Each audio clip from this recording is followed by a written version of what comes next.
3 years ago, Isabella Cruz vanished from Lorenzo Vieri's bed without a trace, the only woman who ever ran from the most dangerous man in New York. Tonight, in a rain-soaked Manhattan street, he discovered why. The twins in her stroller had his eyes, his jawline, his blood. One look shattered 3 years of secrets and ignited a storm that would consume them both. Because Lorenzo Vieri doesn't lose what belongs to him. And his children he never knew existed, belong to him now. If you want to see how this explosive reunion unfolds, stay until the end, hit that like button, and comment what city you're watching from so I can see how far this story reaches. Holsik. The rain came down in sheets, turning Manhattan streets into rivers of neon and shadow. Isabella Cruz hunched over the stroller, her jacket doing little to protect the twins from the downpour as she half ran, half stumbled down Lexington Avenue. Her phone showed 8:47 p.m. The pharmacy closed at 9. "Mama, I'm cold," Mia whimpered from beneath the plastic rain cover. "I know, baby. Almost there." Isabella's voice cracked as she pressed forward, her sneakers splashing through puddles. Adrian's fever had spiked to 103 an hour ago. She'd used the last of the children's Tylenol that morning. Her paycheck from the diner wouldn't hit until Friday, but the pharmacist on duty, Mr. Chen, sometimes let her pay half now, half later. She had exactly $43 in her wallet and a prayer that it would be enough. The twins had just turned 3 last month. 3 years of running, 3 years of looking over her shoulder, 3 years of building a life from scraps and determination in a city that devoured the weak. 3 years since she'd fled Lorenzo Vieri's penthouse in the dead of night, knowing the secret growing inside her would either be her salvation or her destruction. She'd chosen to make it her salvation. Thunder cracked overhead as Isabella rounded the corner onto 68th Street. The pharmacy's lights blazed like a beacon 2 blocks ahead. She could make it. She always made it. Survival had become her superpower, the ability to stretch a dollar, to smile through exhaustion, to be invisible in a city of millions. Invisibility had kept them safe. Until tonight. The black SUV appeared without warning, sliding up beside her with the smooth precision of a predator cutting off prey. Isabella's heart stopped. Her hands tightened on the stroller handle as every instinct screamed, "Run." But she was a mother before she was a survivor. Running meant leaving the twins exposed. The rear door opened. Lorenzo Vieri stepped onto the rain-slicked pavement like he owned it. Because in this city, in this life, he did. 6'3" of tailored menace wrapped in a charcoal suit that probably cost more than Isabella earned in 6 months. Dark hair swept back from a face that could have been carved from Carrara marble, all sharp angles and ruthless beauty. Eyes the color of espresso, cold and assessing. Eyes that had haunted her dreams for 3 years. He looked exactly the same. Dangerous, untouchable, devastating. Isabella. Her name on his lips was a bullet and a benediction. It's been a long time. She couldn't speak, couldn't breathe.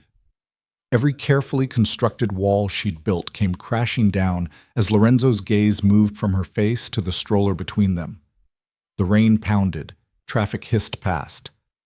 The world narrowed to this moment, this intersection where past and present collided with the force of destiny. Adrian coughed, a wet, rattling sound that pierced the night. Lorenzo's expression shifted. Something flickered behind those cold eyes as he took a step closer, his focus laser-sharp on the stroller. Isabella wanted to move, to shield them, to disappear into the storm, but her body had turned to stone. "How old?" His voice was dangerously quiet. "That's none of your—" "How old?" The command in those 2 words could have felled empires. Isabella's throat closed around the lies she'd rehearsed 1,000 times, the denials that had kept them safe. Lorenzo Vieri hadn't survived in the underworld by being stupid.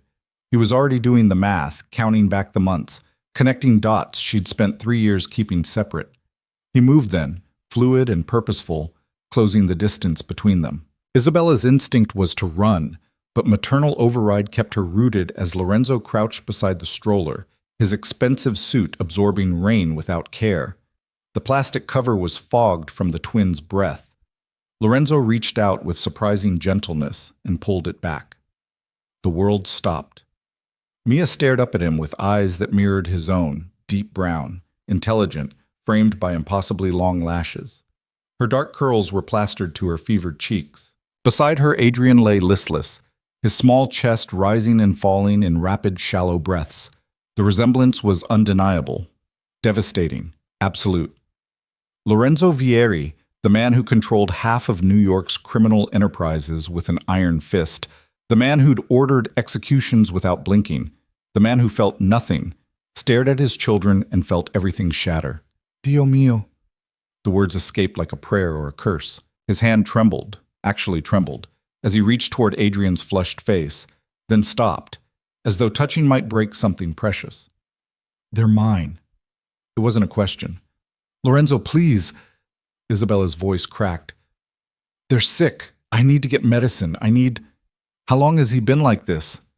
Lorenzo's focus snapped to Adrian with laser intensity. The child's lips were tinged blue, his breathing labored. Since this morning, but it got worse an hour ago. I just need to get to the pharmacy. Lorenzo stood abruptly, pulling his phone from his pocket. Marco, clear the pharmacy on 68th and Lex. Now. I don't care if people are inside. Get them out. Then get Dr. Castellano to my estate. Tell him to bring everything for pediatric respiratory infection. I need him there in 20 minutes. Mr. Vieri, I can't afford... He ended the call and turned to her, and the look in his eyes silenced every protest. This wasn't the cold businessman she remembered. This was something primal, dangerous, protective. This was a father who'd just discovered his children existed and found them in peril. Get in the car, Isabella. No, I'm not going anywhere with you. We've been fine without... Your son is burning up with fever and struggling to breathe. Your daughter is hypothermic. You're standing in a thunderstorm with $43 and desperation. His voice dropped to something lethal. Those are my children in that stroller. My blood. And they will have the best medical care available in the next 15 minutes, or I will burn this city down until they do. So I'll ask you once more, with what little patience I have left. Get in the car. Mia started crying, a weak, pitiful sound that tore through Isabella's chest. Adrian's breathing grew more labored. The choice between pride and survival wasn't really a choice at all. It never had been. Isabella nodded once, sharp and defeated. Lorenzo moved immediately, carefully lifting the stroller as though it contained the world's most precious cargo. Two men materialized from the SUV, dark suits, cold eyes, the kind of men who made problems disappear. They flanked Lorenzo as he secured the twins in the vehicle with a tenderness that seemed impossible from hands that had dealt death. Isabella climbed in after them, her wet clothes soaking the leather seats. Lorenzo slid in beside her, his presence overwhelming in the confined space. The door closed with a decisive thunk. Drive, Lorenzo commanded. Estate. Fast, but careful. The SUV pulled into traffic with smooth precision. Isabella kept her hands on the twins, as though her touch alone could anchor them to safety. Mia had stopped crying, her wide eyes fixed on Lorenzo with a child's uncanny ability to sense significance. Who that? She whispered to Isabella. Before Isabella could answer, Lorenzo spoke, his voice softer than she'd ever heard it. I'm your father, Piccola, and I'm going to make sure you and your brother are safe. The simplicity of it, the absolute certainty, made Isabella's eyes burn with tears she refused to shed. 3 years of secrets unraveled in one sentence. Adrian coughed again, the sound worsening. Lorenzo's jaw tightened as he leaned forward, speaking rapid Italian into his phone. Isabella caught words. Dottore, bambini, subito. The drive took 12 minutes. 12 minutes of watching Lorenzo alternate between barking orders into his phone and checking Adrian's breathing with the focused intensity of someone used to controlling every variable. When Adrian's eyes fluttered closed, Lorenzo's hand shot out, gently tapping the boy's cheek. Stay awake, Filio. Just a little longer. Adrian's eyes opened, unfocused and glassy. Tired. I know, but you need to stay with me. Lorenzo's voice carried a command that even a sick 3-year-old responded to. Adrian's gaze fixed on his father's face with drowsy confusion. You're big, the boy mumbled. Despite everything, Lorenzo's mouth twitched. Yes, and you're going to be big too. The estate materialized through the rain like something from another world. Walls, gates, manicured grounds that seemed impossible in Manhattan's crowded landscape. But Lorenzo Vieri didn't play by normal rules. He owned a piece of old-world sovereignty in the heart of the city, a compound that housed his empire and enforced his law. The gates opened before they arrived. Security swarmed the vehicle as it pulled up to a mansion that looked like it had been transported stone by stone from Tuscany. Warm light spilled from tall windows. Staff appeared from nowhere, directed by Lorenzo's silent gestures. A man in his 60s rushed down the front steps, medical bag in hand, silver hair swept back from an intelligent face. Dr. Castellano, presumably. "Inside! Now!" Lorenzo had Adrian out of the stroller before Isabella could move, cradling the boy with surprising competence. "Isabella, bring Mia!" She wanted to argue, to assert some control over a situation that had spiraled completely beyond her grasp. But Adrian's labored breathing was all the motivation she needed. Isabella scooped Mia from the stroller and followed Lorenzo into the house. The interior was elegant, understated wealth, cream marble, dark wood, art that probably belonged in museums. But Isabella barely registered any of it as Lorenzo led them to a room that had been transformed into a medical suite in the time it took them to arrive. Dr. Castellano went to work immediately, his hands gentle but efficient as he examined Adrian. Lorenzo stood close, his presence a silent threat to anyone who might fail his son. The doctor pulled out monitoring equipment, a stethoscope, thermometer. "Pneumonia," he said after a tense 5 minutes. "Early stage but progressing. He needs antibiotics, breathing treatments, and careful monitoring for the next 48 hours. "Do it here," Lorenzo commanded. "Mr. Vieri, he should really be in a hospital. Here, I'll have whatever equipment you need delivered within the hour. But my children stay under my roof, under my protection." The doctor nodded, clearly familiar with arguing against immovable objects. "I'll need pediatric oxygen, nebulizer, IV fluids, and monitoring equipment. You'll have it all." Lorenzo turned to Isabella, who stood clutching Mia like a lifeline. "The doctor needs to examine your daughter. She's just cold and scared. Adrian's the one she's hypothermic and possibly sick as well. Let him examine her." The command in his voice left no room for argument.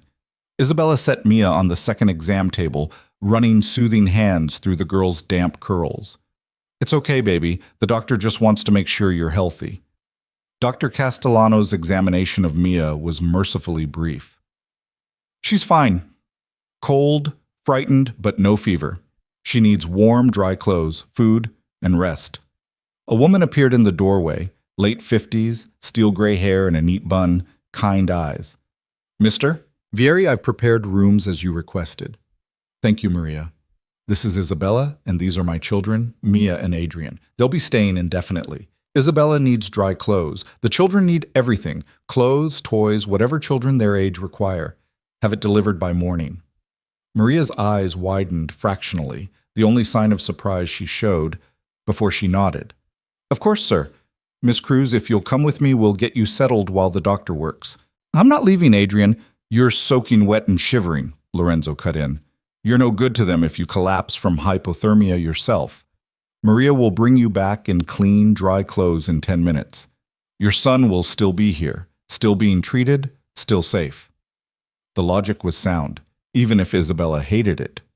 She looked at Adrian, small and vulnerable on the exam table, monitors already being attached to his little body. Then at Mia, who clung to her leg with exhausted desperation. "Both of us," Isabella said firmly. "Mia stays with me." Lorenzo nodded once. "Go, quickly." Maria led them through hallways that seemed to stretch forever, finally arriving at a suite that was larger than Isabella's entire apartment. A bathroom attached, already running with hot water, towels laid out, a robe that would swallow Isabella whole. "There are clothes in the closet. They'll be large but dry," Maria said gently. "I'll find something for the little one." 15 minutes later, Isabella emerged wearing designer sweatpants and a cashmere sweater that felt like wearing clouds. Mia was wrapped in a child-sized robe, her hair towel-dried, her cheeks finally pink with warmth instead of cold. They returned to find Adrian hooked to an IV, oxygen tubing in his nose, looking impossibly small against white sheets. But his breathing had eased, his color better. Dr. Castellano monitored numbers on a machine with satisfied nods. Lorenzo stood vigil beside the bed, his focus absolute. The antibiotics are working already, the doctor reported. His oxygen saturation is improving. The fever is coming down. With continued treatment, he should be significantly better by morning. The tension in Lorenzo's shoulders eased fractionally. You'll stay tonight. Monitor him personally. Of course. Dr. Castellano glanced at Isabella. You've done well keeping him going this long, Mrs. Cruz. Many parents would have missed the warning signs. It's Miss, Isabella corrected automatically. And I pay attention. She's had to, Lorenzo said quietly, his eyes never leaving Adrian's face. Because I wasn't there. The words hung in the air like an indictment. Isabella had no response that wouldn't lead to questions she wasn't ready to answer. Not here, not now. Mia tugged on Isabella's hand. Mama, hungry. Maria appeared like magic. I've prepared soup and bread in the kitchen. If you'd like to bring the little one. Isabella looked at Adrian, then at Lorenzo. The man hadn't moved, his entire being focused on the child he'd learned existed only an hour ago. Go, he said without looking at her. Feed our daughter. I'll stay with our son. The possessiveness in those words, our daughter, our son, sent ice through Isabella's veins. This was exactly what she'd feared, exactly why she'd run. But what choice did she have now? She let Maria guide her and Mia to a kitchen that belonged in a restaurant, all professional-grade appliances and marble countertops. Soup waited in a ceramic tureen, bread warm from the oven. Mia climbed into a chair, eyes wide at the abundance. Fancy, the little girl whispered. Very fancy, Isabella agreed, ladling soup into a bowl.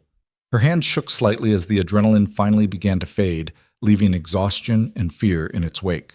Maria busied herself at the counter, giving them space but remaining present. A keeper, Isabella realized. Not a prison guard, but close enough. The estate was beautiful, comfortable, equipped with everything they could possibly need. It was also a gilded cage. Mia ate with the single-minded focus of a tired, hungry child. Isabella managed a few bites, her stomach too twisted with anxiety to handle more. Questions circled like vultures. How had Lorenzo found them?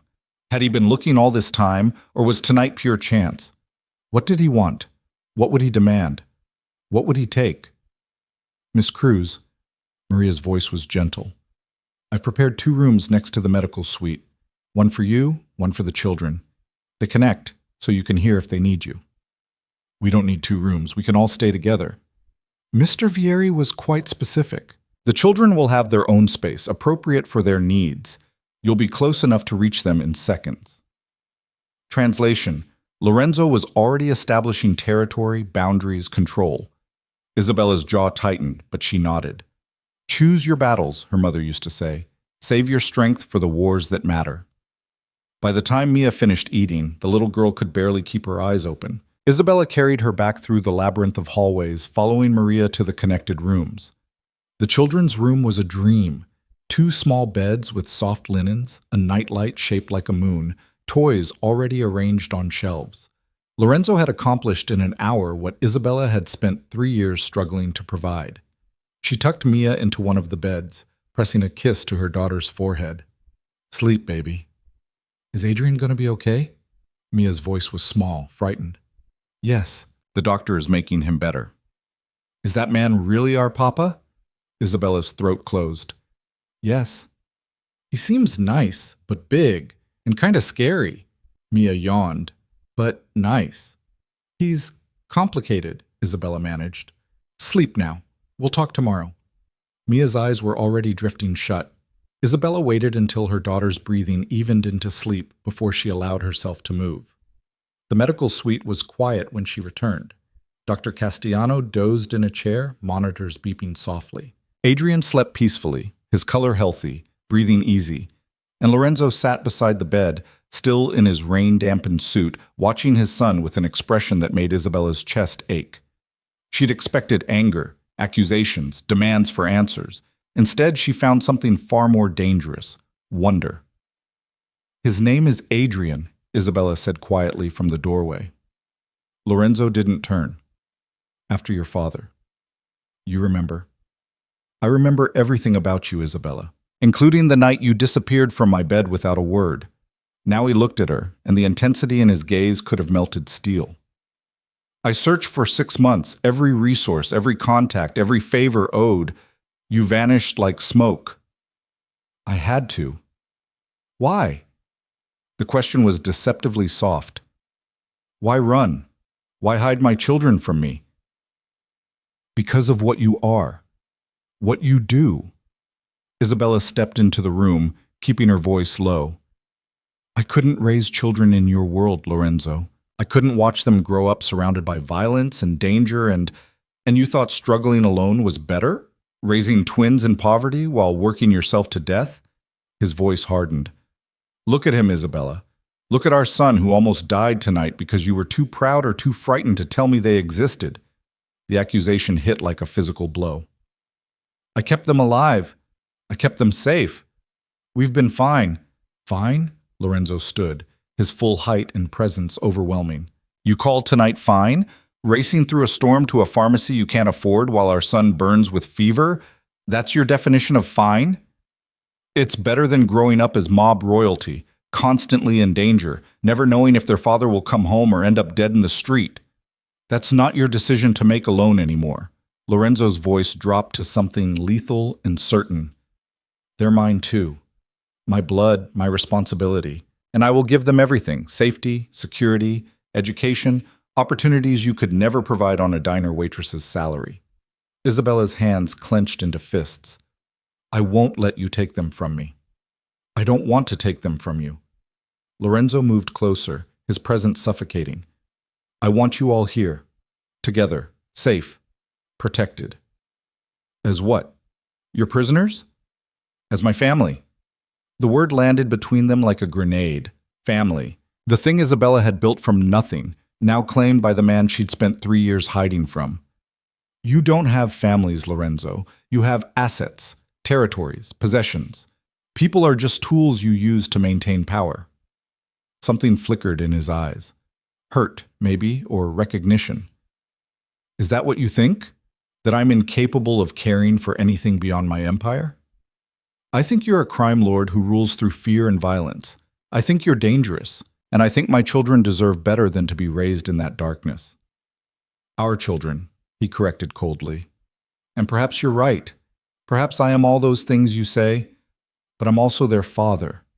And unlike you, I won't make them suffer because of pride or fear. They weren't suffering. Adrian was dying tonight. Dying, Isabella, because you were too stubborn to ask for help. Too determined to do everything alone. Lorenzo's voice cracked slightly.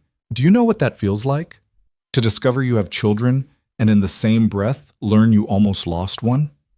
The raw emotion in his words stole Isabella's breath. This wasn't the cold, calculating Lorenzo she remembered. This was a man confronting mortality through the lens of fatherhood, a role he'd been denied until tonight. I was protecting them, she whispered. From me. From their own father. Lorenzo turned back to Adrian, his jaw tight. And in doing so, you put them at greater risk than any enemy I have. Because you can't protect them alone, Isabella. You've proven that tonight. The truth of it burned. Isabella wanted to argue, to defend her choices, to justify 3 years of sacrifice and struggle.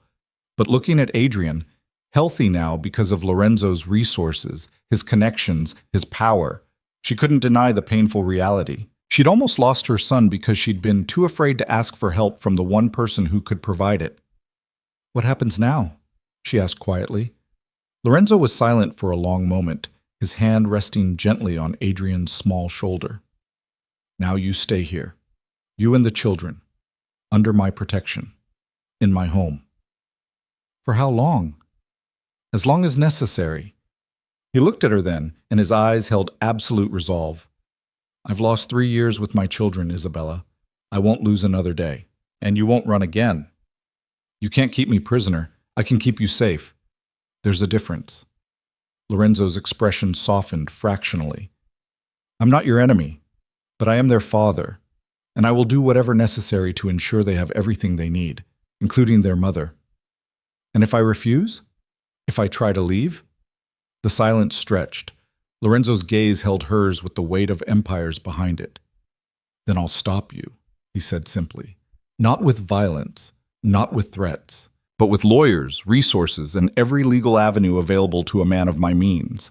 I'll prove you're unfit, overwhelmed, unable to provide. I'll take custody, and you'll have visitation rights if you're lucky." Isabella's blood ran cold. "You wouldn't." "Test me." The words were soft, final. "I've built an empire from nothing, Isabella. I've survived wars, betrayals, and enemies who wanted me dead. Do you really think I'll let fear or pride separate me from my own children?" No, she didn't, because Lorenzo Vieri didn't lose what belonged to him. And whether Isabella liked it or not, the twins bound them together in a way that couldn't be severed. "I want my own room," she said finally, hating the defeat in her voice. "Privacy. Time alone with them without guards watching. Done. And I want to be part of decisions about their lives. Education, health, everything. Not just informed, included." Lorenzo studied her for a moment, then nodded slowly. "Agreed. They need both parents. And no introducing them to your business. No exposure to violence or criminal activity. They stay innocent of that world as long as possible." "Also agreed. My work and my family will remain separate." The concessions came easier than Isabella expected, which meant Lorenzo had already thought this through, had already decided what he wanted and how to get it. He was negotiating from a position of absolute power, offering her just enough autonomy to feel like a participant rather than a prisoner. "What about your fiancé?" Isabella asked, remembering the society pages she'd glimpsed months ago. "Sofia Castellini, wasn't it? Daughter of the Castellini crime family. Your alliance marriage to unite the families." Lorenzo's expression hardened. "Ended. Tonight. Before I even left to find you." "Just like that? You ended an engagement that took months to negotiate?" "The moment I saw our children, every other priority ceased to exist." Lorenzo's voice was absolute. Sofia was a strategic alliance, nothing more. "She'll understand." "Will she?" Isabella laughed bitterly. "Or will she become another enemy we have to worry about?" "Let me worry about enemies. Your job is to take care of our children." Lorenzo moved toward the door, pausing beside her. "Get some rest, Isabella. Tomorrow we'll discuss the details. But tonight, just accept that everything has changed." He left before she could respond, his footsteps echoing down the hallway with the confident stride of a man who'd just reclaimed something stolen. Isabella stood in the quiet medical suite, watching Adrian sleep peacefully, and felt the foundations of her carefully built life crack beneath her feet. She'd spent 3 years running from Lorenzo Vieri. Now she was trapped in his home, bound by biology and circumstance to the most dangerous man she'd ever known.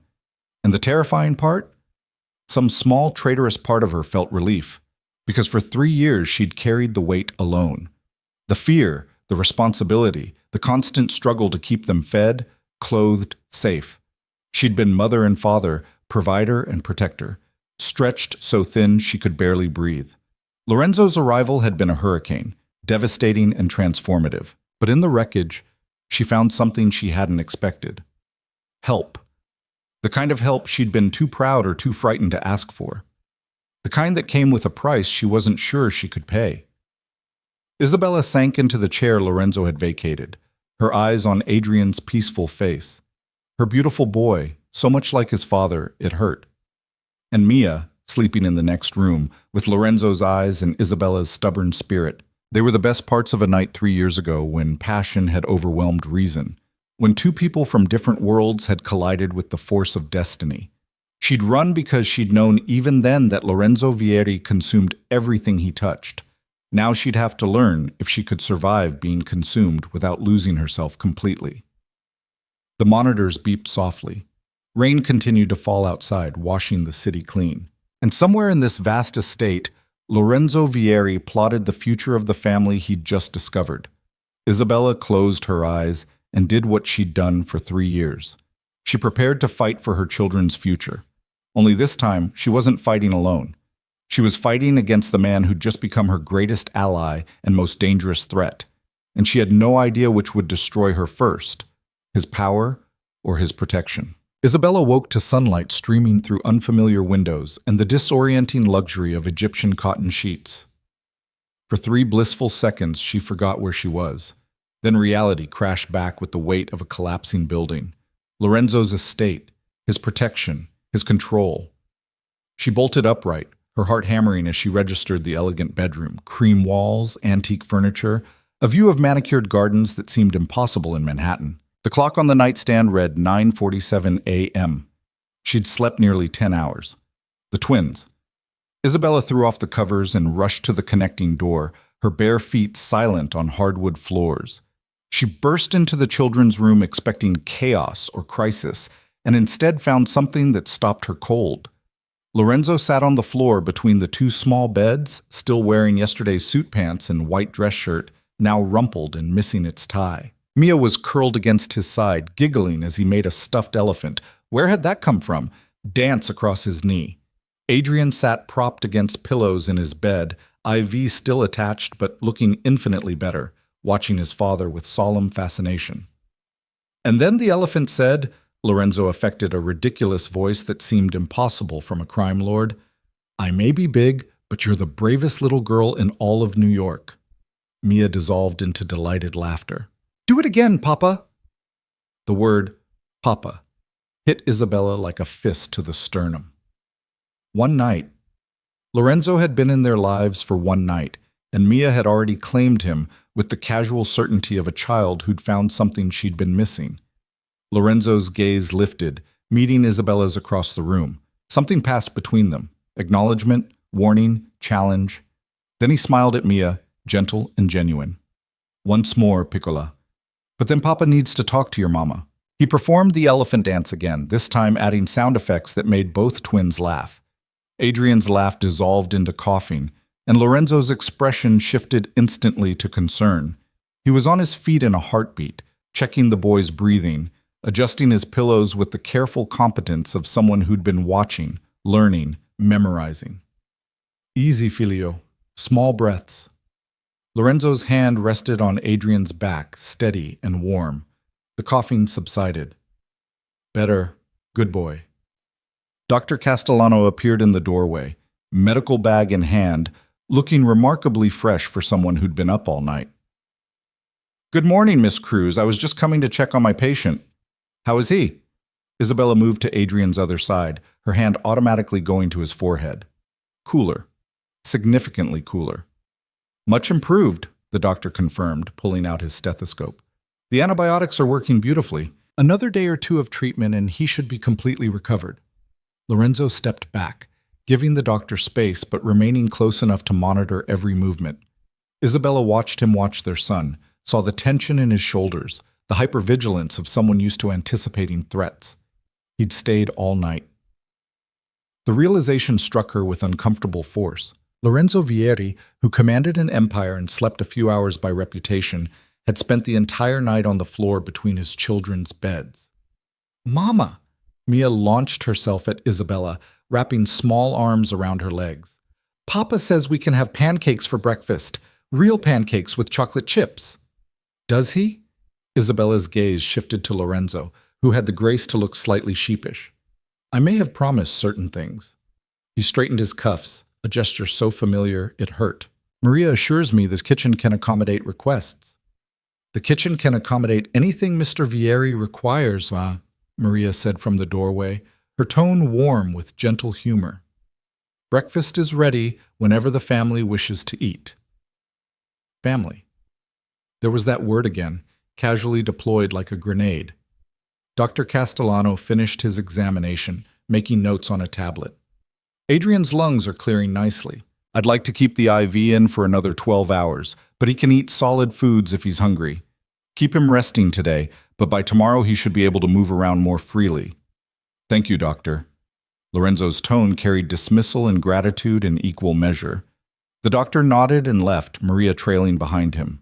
Silence fell over the room, broken only by Mia's humming as she danced the stuffed elephant across Isabella's legs. The morning light made everything seem softer, less dangerous than last night's rain-soaked confrontation. But danger didn't disappear with daylight. It just became harder to see. "We need to talk," Lorenzo said quietly. "Yes," Isabella scooped up Mia, using her daughter as both shield and anchor. We do. After breakfast, the children should eat first. Lorenzo moved to Adrian's bed, adjusting the blankets with unexpected tenderness. Can you walk or should I carry you? Adrian considered this with 3-year-old seriousness. Carry, but gentle. Always gentle with you, figlio.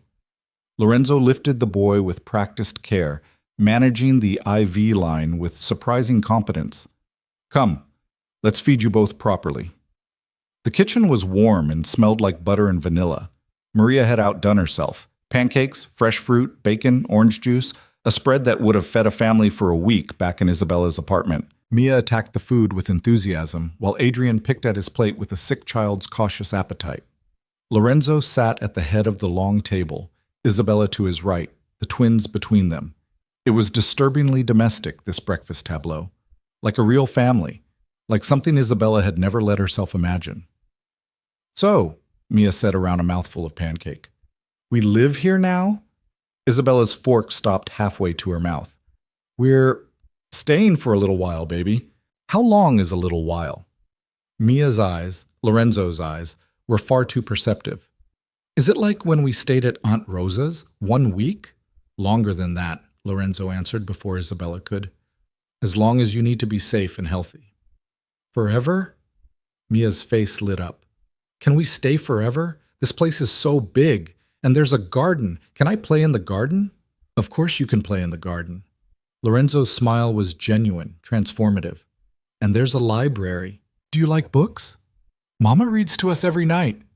Then we'll have to find you good books. Lorenzo's gaze shifted to Isabella, challenge and curiosity mixing. What are they like? The question was simple. The implications weren't. He wanted to know them, wanted to fill in 3 years of absence with details and preferences and the 1,000 small things that made up a childhood. Mia likes adventure stories, Isabella said carefully. Brave girls who save the day.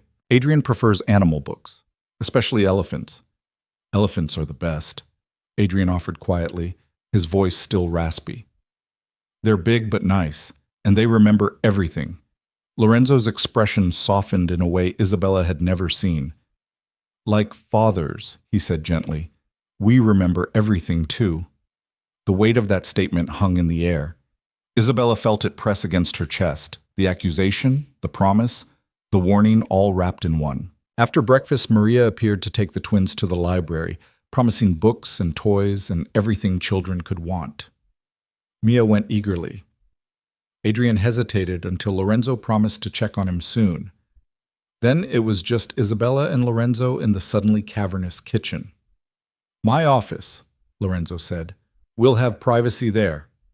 Isabella followed him through the mansion's elegant corridors, trying not to feel like a prisoner being led to sentencing. The office was exactly what she'd expected. Dark wood, leather furniture, floor-to-ceiling windows overlooking the grounds. Power and wealth distilled into interior design. Lorenzo closed the door and moved to a bar cart, pouring amber liquid into 2 glasses. Whiskey? It's 10 in the morning. It's been a long night. He offered her the glass anyway. Liquid courage for difficult conversations. Isabella took it, if only to have something to hold. Lorenzo settled into the chair behind his massive desk, every inch the crime lord in his domain. But his eyes were tired, and yesterday's suit looked like he'd slept in it, because he had, on the floor, watching over children he'd just met. 3 years, Lorenzo began, his voice carefully neutral. 3 years you kept them from me. I need to understand why. Isabella took a sip of whiskey, letting the burn steady her nerves. I was pregnant when I left, 6 weeks. I didn't know until after. But once you did know, you chose not to tell me. Yes. Why? The question deserved honesty, even if the truth was ugly. Because I was terrified. Of you, of your world, of what raising children in that darkness would mean. You think I would have hurt them? No. I think you would have protected them so fiercely that they'd suffocate. I think you would have controlled every aspect of their lives in the name of safety. I think they would have grown up in a gilded cage surrounded by guards and danger and the constant knowledge that their father was a criminal. Lorenzo's jaw tightened, but he didn't interrupt. I wanted them to have normal lives, Isabella continued, to go to regular schools, make friends without background checks, play in parks without armed security. I wanted them to be children, not heirs to an empire built on blood.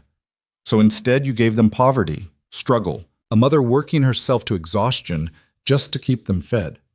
Lorenzo's voice hardened. You almost let Adrian die because you were too proud to ask for help. I kept them alive, safe, loved. We had enough. Enough? Lorenzo stood abruptly, moving to the window with barely contained fury. You call barely scraping by enough? You call racing through a storm with a dying child to a pharmacy you can't afford enough? It was more than some people have, more than I had growing up. That's not the point. Lorenzo spun to face her, and for the first time Isabella saw real emotion crack through his control. The point is, they're mine, my blood, my responsibility, and you denied me the right to provide for them, to know them, to be their father. Because I didn't trust you to put them first, to choose them over your empire. And now? The question was quiet, dangerous. Do you trust me now?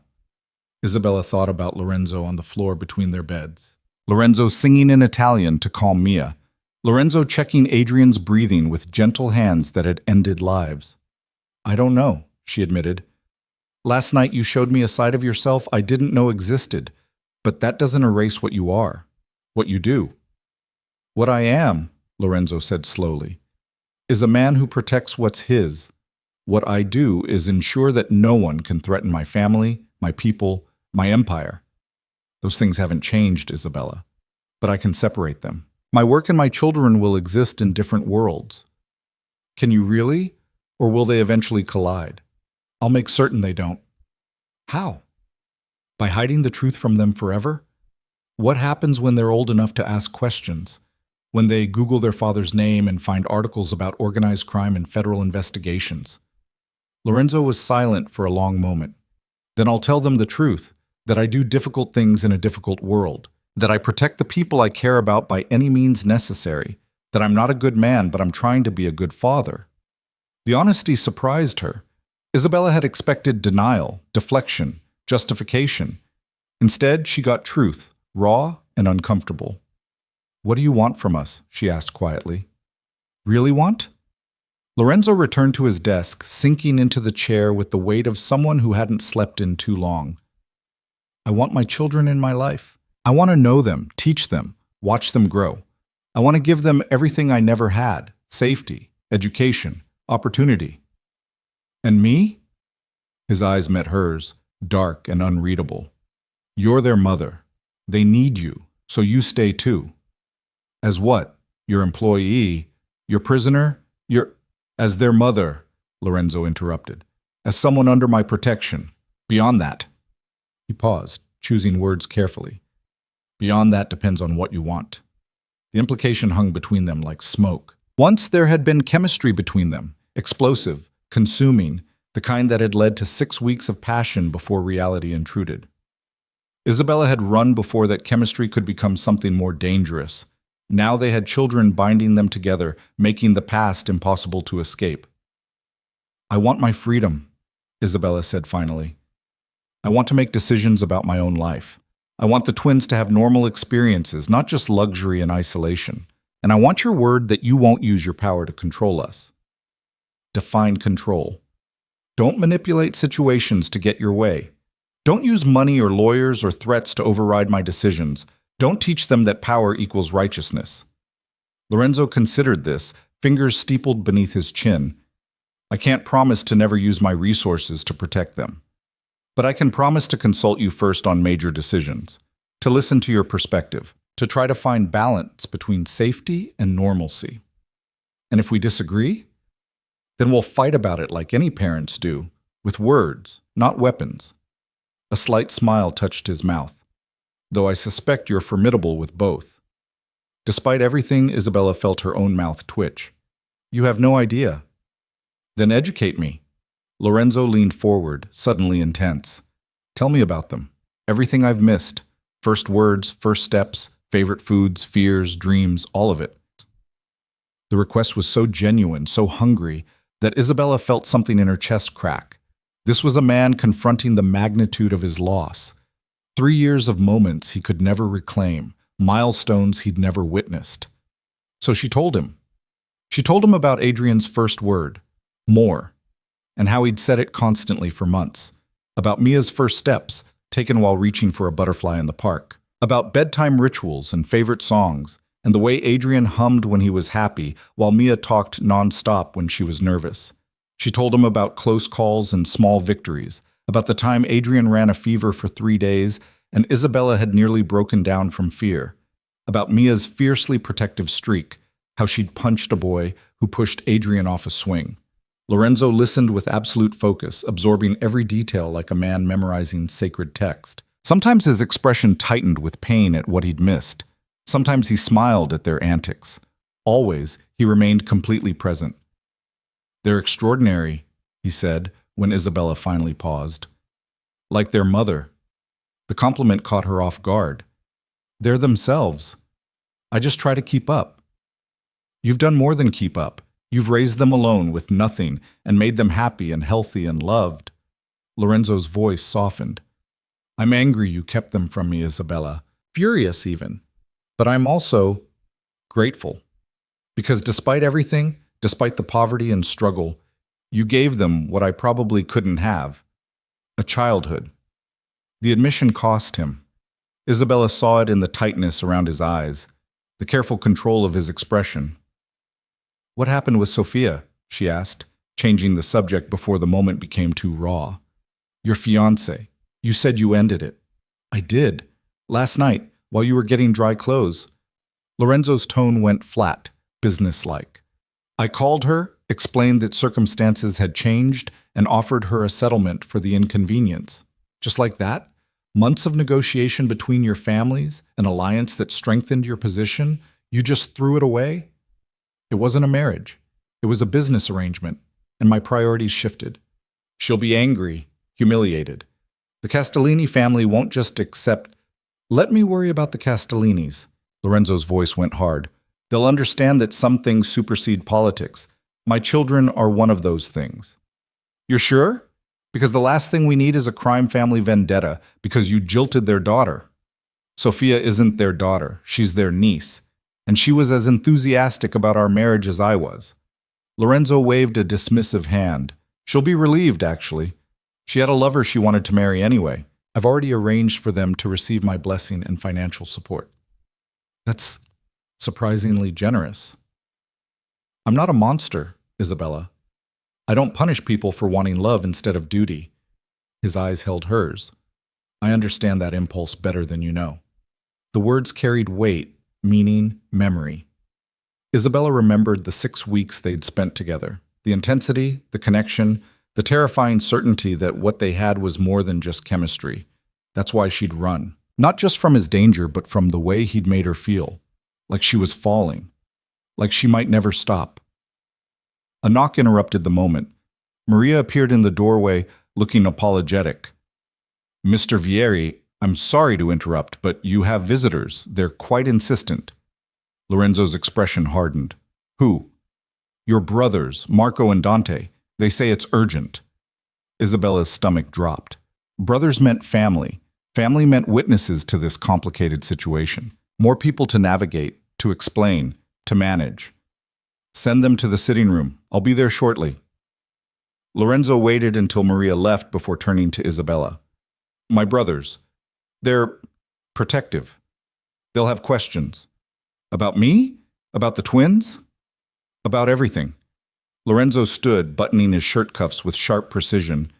"They're good men, Isabella. Loyal, but they're also suspicious by nature and training. Let me handle this." "They're going to hate me. They're going to be shocked. Then they'll be angry I kept this from them. Then they'll fall in love with their nephew and niece and probably spoil them relentlessly." Lorenzo moved toward the door, then paused. "Stay here. I'll talk to them first, then introduce you properly." "Lorenzo, please." The single word held volumes. "Let me handle my family my way. Then you can handle yours." He left before Isabella could ask what he meant by that. She sank into the chair he'd vacated, her mind spinning with implications. Lorenzo had brothers. The twins had uncles they'd never met. This web of family connections was expanding exponentially, pulling them deeper into a world she'd tried so hard to escape. Voices drifted down the hallway, male, loud, upset. Isabella moved to the door, not quite opening it, but listening shamelessly. Can't just end a marriage alliance without consulting us first. That was a new voice, younger than Lorenzo's. The Castellinis are furious. Sophia's father is making noise about disrespect and... Sophia's father can make whatever noise he wants, Lorenzo cut in coldly. I've already offered appropriate compensation. The matter is settled. Nothing is settled. Another voice, older, harder. You've jeopardized our entire Eastern alliance over what? Some woman? Who is she? Watch your tone when you speak about her. Lorenzo's voice dropped to something lethal. And she's not some woman. She's the mother of my children. Stunned silence. You're... what? The younger voice sounded strangled. My children. Twins. A boy and a girl. 3 years old. That's impossible. You would have told us. You would have... The older voice stopped abruptly. Unless you didn't know. I didn't know until last night. Cristo. Someone, Isabella couldn't tell which, swore viciously. How? Why? Who is this woman, and why are we just hearing about this now? Lorenzo's response was too quiet for Isabella to hear clearly, but she caught words. Hidden, protected, his fault, changes everything. The conversation continued, growing heated and then quieting as Lorenzo presumably explained the situation. Isabella paced the office, anxiety building with each passing minute. This was it, the moment where Lorenzo's two worlds collided. Would he choose his empire, his family's approval, or would he stand by his decision to claim the twins regardless of political consequences? 30 minutes passed before Lorenzo returned, his expression carefully neutral. They want to meet you. And the children. Now? Now. He extended his hand, a gesture that was half invitation, half command. Come, let's introduce you to the Vieri family. Isabella took his hand because refusing seemed both futile and foolish. His grip was warm, steady, grounding. Together they walked down the hallway to a sitting room where two men waited with barely contained tension. They looked like Lorenzo. Same dark hair, same sharp features, same dangerous elegance. But where Lorenzo carried controlled power, these two radiated barely leashed aggression. The younger one paced like a caged predator. The older one stood with military precision, watching the doorway with cold assessment, both sets of eyes locked onto Isabella with laser intensity. Isabella Cruz, Lorenzo said formally. These are my brothers. Marco, he indicated the older one, and Dante, the younger. Gentlemen, this is Isabella. And before you say anything, remember that she's under my protection. Treat her accordingly. Marco's expression remained carefully blank. Dante looked like he wanted to punch something. Where are they? Dante demanded. The twins. Where? The library with Maria, Lorenzo replied calmly. And they're recovering. Adrian was very sick last night. They need rest, not overwhelm. But Dante was already moving toward the door. Marco caught his arm, his voice low and commanding. Wait, let Lorenzo finish. Dante stopped, but his entire body vibrated with contained energy. I have a nephew and a niece I've never met. A nephew who was sick, who we didn't know existed to protect. And you want me to wait? I want you to think, Marco said sharply. This situation is complicated enough without you charging in like a bull. Complicated? Dante spun on Lorenzo. You had 3 years. 3 years and you never told us you were looking for a woman, that you'd gotten someone pregnant, that somewhere out there. I didn't know, Lorenzo repeated, harder this time. She left without telling me. I searched for months and found nothing. The twins were born in secret, raised in secret, kept from me deliberately. Both brothers' attention shifted to Isabella with renewed intensity. You hid his children from him, Marco said quietly, dangerously. You ran, stayed hidden, and kept him from his own blood. Why?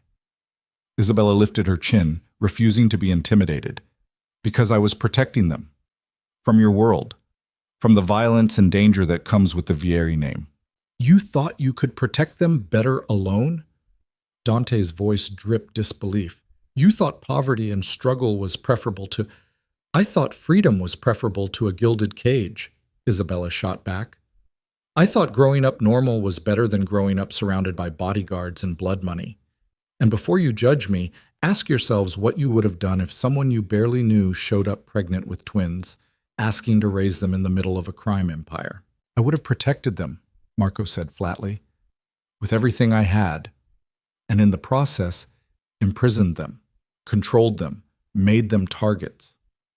Isabella held his gaze. I made the choice I thought was right at the time. Maybe it was wrong. Maybe I should have told Lorenzo, but I'm not going to apologize for putting my children's well-being first. Dante looked at Lorenzo. She's got fire, I'll give her that. She's got our nephew and niece, Marco corrected, which makes her family, whether we like it or not. He turned to Isabella, his expression softening fractionally. I don't agree with your choices, but I understand fear, and I understand a mother's need to protect her children. So for now, we'll put aside judgment and focus on what matters, those kids. I want to meet them, Dante said immediately. In a bit, Lorenzo replied. Let them finish their quiet time first. Adrian especially needs to rest. What's wrong with him? You said he was sick. How sick? Does he need specialists? I know a pediatrician and he's recovering from pneumonia. Dr. Castellano is managing his care. He'll be fine in a few days. Dante relaxed visibly. Good. That's good. The room fell into awkward silence. Isabella felt the weight of assessment from both brothers, saw them cataloging details, making judgments, calculating angles. This was how the Vieri family operated, constant evaluation of threats and opportunities. She was both. So what now? Marco asked finally. You've upended our political alliances, revealed a secret family, and brought a civilian into the heart of our organization. What's the plan, Lorenzo? The plan is simple, Lorenzo replied. Isabella and the twins stay here, under my protection. We establish paternity legally. The children are recognized as my heirs, and anyone who has a problem with that can take it up with me directly. The other families will see this as weakness, Marco warned. A crime lord so consumed with sentiment that he abandons strategic alliances for— They can see it however they want, Lorenzo interrupted, his voice like steel. My children are not up for discussion, debate, or negotiation. They exist. They're mine. And I will do whatever necessary to secure their future. If that makes me weak, so be it. The brothers exchanged glances loaded with meaning. Some silent communication passed between them, years of brotherhood condensed into a look. Then we protect them, Marco said finally. All of them. The twins, Isabella, they're family now, which means they're ours to defend. And spoil, Dante added with the first genuine smile Isabella had seen. I've been an uncle for exactly 40 minutes, and I've already mentally spent a fortune on toys. Despite everything, Isabella felt her lips twitch. They don't need things. They need stability, normalcy, love.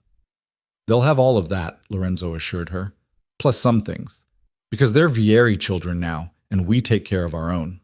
The possessiveness in those words should have frightened her. Instead, Isabella felt something unexpected. Security. For 3 years, she'd been alone.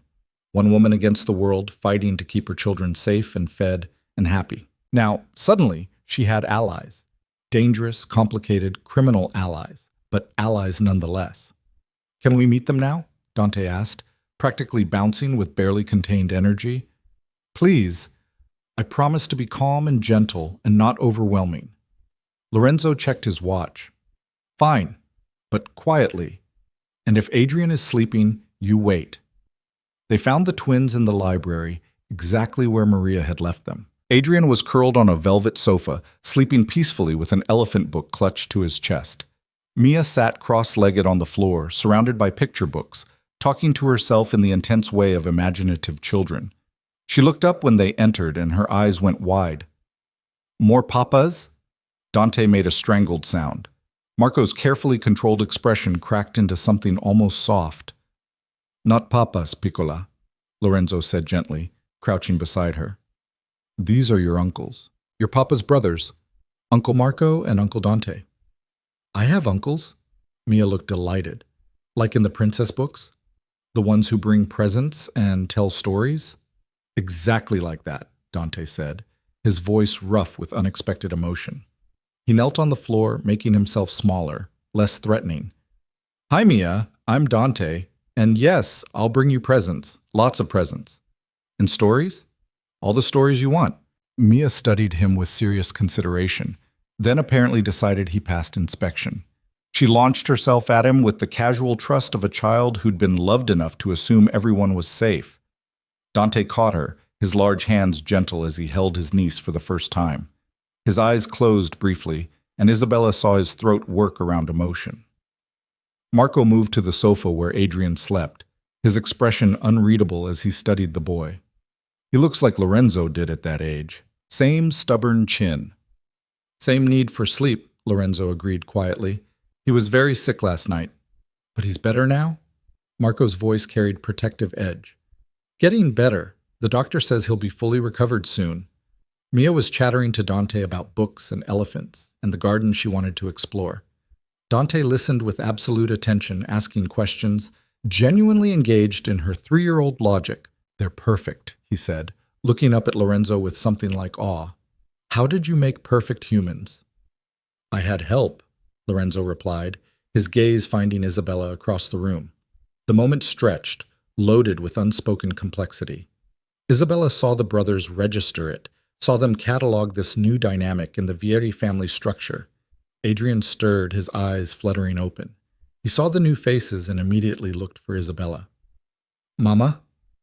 Right here, baby. She moved to the sofa, running gentle fingers through his hair. These are your uncles, Papa's brothers. They came to meet you. Adrian studied Marco with the solemn wariness of a sick child confronting strangers. You're big like Papa. We're all big in this family, Marco said, his voice surprisingly gentle. But we're gentle with the people we love. And we already love you, Adrian. You don't know me, Adrian pointed out with 3-year-old logic. Doesn't matter. You're our nephew. That means we love you automatically. It's a rule. Adrian considered this, then apparently decided it made sense. Okay, but I'm tired. Then rest, Marco said simply. We'll be here when you wake up. Uncle Dante and I aren't going anywhere. And just like that, the Vieri family expanded. 2 uncles who'd known about their nephew and niece for less than an hour were already integrated into the twins' world with the smooth efficiency of people used to adapting to rapidly changing circumstances. Isabella watched it happen, watched her carefully protected children being absorbed into a family she'd tried so hard to keep them from, and felt control slipping through her fingers like sand. But underneath the fear, something else stirred, relief. Because for the first time in 3 years, she wasn't carrying the weight alone. The weight had gotten heavier, more complicated, more dangerous. But at least now, there were others to help carry it, even if those others were the exact people she'd spent 3 years running from. 3 weeks passed in a blur of adjustments and revelations that left Isabella feeling like she was living someone else's life. The twins flourished under the estate's luxuries. Adrian's health returned completely, his energy boundless as he explored gardens that seemed endless to a 3-year-old. Mia had claimed the library as her kingdom, demanding story time from whichever uncle happened to be available. And there were always uncles available. Marco visited daily, his stern exterior melting completely around the twins. He taught Adrian chess basics with miniature pieces, patient even when the boy used the knights as imaginary horses. Dante appeared with presents so frequently that Isabella had to establish a rule. 1 gift per week, maximum. He'd pouted like a child himself, but complied, channeling his generosity into elaborate storytelling instead. Lorenzo remained the constant. He rearranged his entire schedule around the twins' routines, present for breakfast and dinner without fail. He read bedtime stories in Italian, teaching them words they'd never need but absorbed anyway. He was attentive, engaged, genuinely devoted in ways that terrified Isabella, because they made it harder to see him as just a threat. But beneath the domestic tranquility, tension simmered. Isabella felt it in the guards who materialized whenever she took the twins to the garden, in the way conversation stopped when she entered rooms, in Lorenzo's increasingly long phone calls behind closed doors, his voice sharp with command she wasn't supposed to hear. Something was building. And on a gray Tuesday morning, it finally erupted. Isabella was having coffee in the solarium when Marco found her, his expression grim. "We need to talk. Lorenzo's office. Now." Her stomach dropped. "The twins are fine. Maria has them in the playroom. This is about something else." Marco's tone left no room for argument. Lorenzo's office was already occupied when they arrived. Dante leaned against the window, arms crossed, jaw tight. Lorenzo sat behind his desk, expression carved from granite. On the desk between them lay photographs, grainy surveillance images that made Isabella's blood run cold. Her apartment building, the diner where she'd worked, the pharmacy from that rainy night. And in each photo, circled in red marker, was Isabella herself. "Someone's been watching you," Lorenzo said without preamble. "For at least 2 months before I found you, possibly longer." Isabella's knees went weak. She gripped the chair back for support. "Who? Why?" "That's what we're trying to determine." Marco moved to the desk, spreading more photos. These were discovered during a routine sweep of Castellini surveillance equipment. Someone in their organization was tracking you. "The Castellinis?" Isabella's voice cracked. "Your ex-fiancé's family? They were watching me before you even knew about the twins?" "It appears so." Lorenzo's voice was dangerously calm, the kind of calm that preceded violence. "Which means either they knew about the children before I did, or they were watching you for an entirely different reason." "What other reason would they have?" Dante pushed off from the window, pacing like a caged animal. "She's a civilian, a waitress. She has no connection to our world except through Lorenzo." "Unless they suspected that connection," Marco said grimly. Lorenzo searched for Isabella for months 3 years ago. He wasn't subtle about it. If the Castellinis were paying attention, and they always are, they might have flagged her as someone of interest. Isabella sank into the chair, her mind racing. "You're saying they've known about me this whole time? That they were just waiting?" "Or gathering intelligence," Lorenzo replied. "The Castellini family doesn't make moves without extensive planning. If they identified you as my former lover, they would have monitored you, and when the twins appeared..." He trailed off, the implications hanging heavy. "They would have known they were yours," Isabella finished, horror blooming in her chest. "Before you did. They knew, and they didn't tell you. Which means they were saving that information for leverage." Marco's expression was murderous. "The question is whether they still plan to use it." "Of course they plan to use it," Dante snapped. Lorenzo humiliated Sofia by ending their engagement. The family lost a crucial alliance. They're not going to just let that slide. Lorenzo's hands flattened on the desk, the only visible sign of his fury. "The surveillance stopped the night I found Isabella. As soon as I brought her here, the watchers disappeared." "Because they no longer needed to watch," Marco concluded. "You'd revealed your hand, brought her into your home, acknowledged the children publicly within the family. Everything they'd been waiting to confirm, you confirmed." Isabella's throat closed around panic. "So what does that mean? What are they going to do?" "That depends on what they want," Lorenzo said carefully, his eyes meeting hers. "If they simply want compensation for the broken alliance, we can negotiate. Money, territory, business concessions, all manageable." "And if they want more?" Isabella whispered.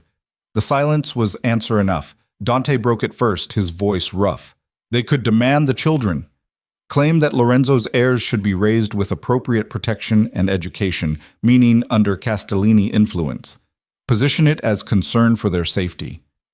"Over my dead body," Lorenzo said flatly. "That might be exactly what they're counting on," Marco replied. "Push you into a position where you have to choose between peace and family. See which one breaks first." "I've already made that choice. Family wins. Every time." Lorenzo stood, moving to the window with controlled precision. "The question is how to neutralize the threat before it becomes active." "You could meet with them," Isabella offered quietly. "Talk to Sofia directly. Woman to woman, maybe she'll..." "Sofia doesn't control the family," Marco interrupted. "Her father does. And Dominic Castellini doesn't forgive perceived slights. Lorenzo broke a deal, cost them prestige and position. He'll want blood or something equally valuable." "Then we give him something valuable," Lorenzo said. "Information, access, whatever he wants that doesn't involve my children or their mother." And if that's not enough? Dante challenged. Lorenzo turned from the window, and the expression on his face made Isabella's breath catch. This was the crime lord, the man who'd built an empire through ruthlessness and strategic brutality. This was the side of him she'd run from. Then we remind the Castellinis why the Vieri name commands respect, he said softly. And we make it very clear that my family is not negotiable. A knock interrupted the tension. Maria appeared in the doorway, her normally composed expression strained. Mr. Vieri, you have a visitor, Dominic Castellini. He's in the main foyer and refuses to leave until he speaks with you. The temperature in the room dropped 10 degrees. How many men? Marco asked immediately, his hand moving unconsciously toward his jacket where Isabella knew he kept a weapon. 4, plus Mr. Castellini himself. Maria's gaze flicked to Isabella. He asked specifically that Miss Cruz be present for the conversation. Isabella's stomach lurched. Me? Why would he want me there? Because this isn't just business, Lorenzo said grimly. This is personal. He wants me to know he can reach you, that he knows exactly how to hurt me. He turned to Marco and Dante. Get the twins to the secure room, full lockdown protocol. No one in or out except family. Lorenzo, Isabella started. No arguments. The twins' safety is non-negotiable. His gaze softened fractionally. I need to know they're protected so I can focus on handling Dominic. Can you give me that? She wanted to argue, to demand answers, to refuse to be sidelined while men negotiated her fate. But maternal instinct overrode pride. Okay, but I want updates. Every step of whatever happens. You'll have them. Lorenzo moved to her, his hand cupping her face with unexpected gentleness. Trust me to handle this.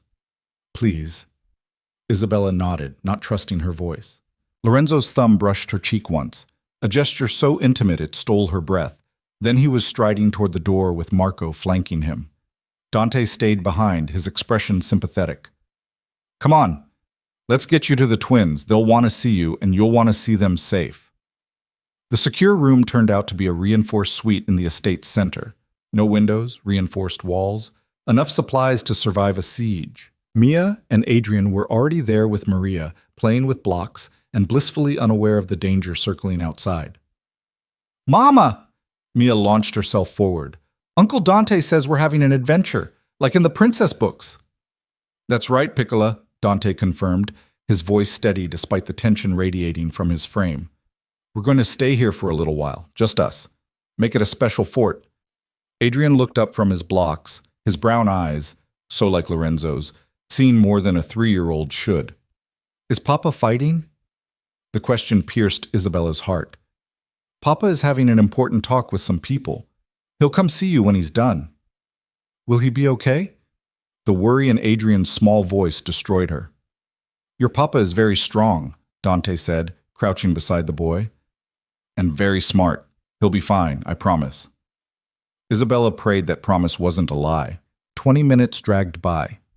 Then 40. An hour. Dante paced the room like a caged tiger, checking his phone compulsively for updates that didn't come. Maria kept the twins entertained with stories and snacks, her calm presence a counterpoint to the adult's anxiety. Finally, Dante's phone buzzed. He read the message, his expression darkening before he carefully schooled it neutral. Lorenzo wants to see you. Now. Isabella's heart hammered. What happened? Is he... He's fine, but he needs you for the next part. Dante's gaze held hers, serious and steady. Whatever Dominic said, whatever Lorenzo asks you to do, remember that he's thinking 10 steps ahead. Trust him. Not exactly reassuring, but Isabella nodded anyway.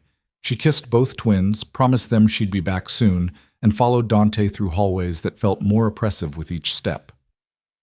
They found Lorenzo in the formal sitting room, standing by the fireplace with rigid control. Marco stood near the door, his expression murderous. And seated in the center of the room, perfectly at ease in enemy territory, was a man who radiated old-world power.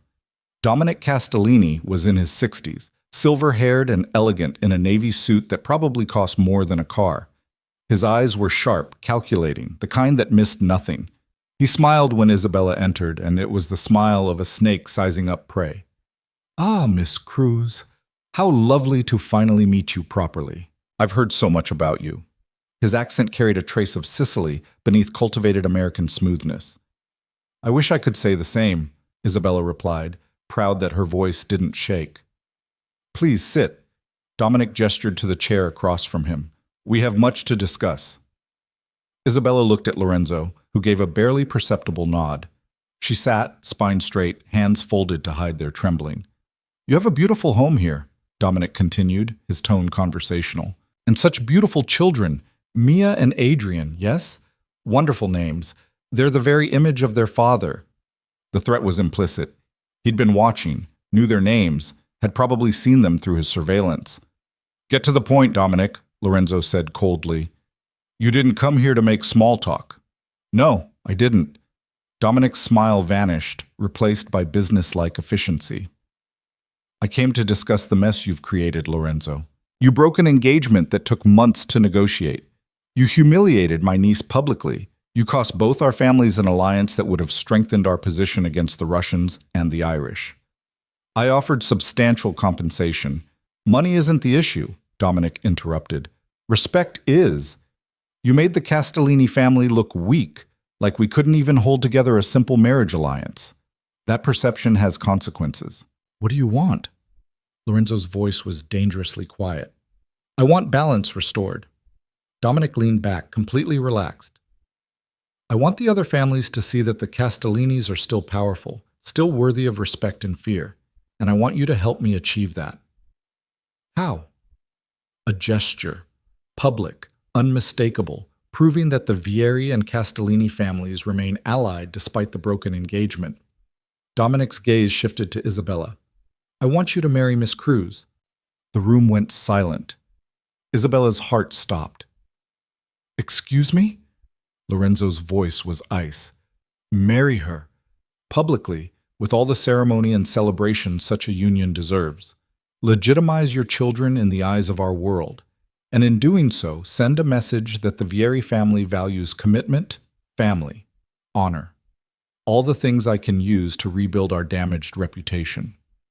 You want me to marry Isabella to salvage your pride?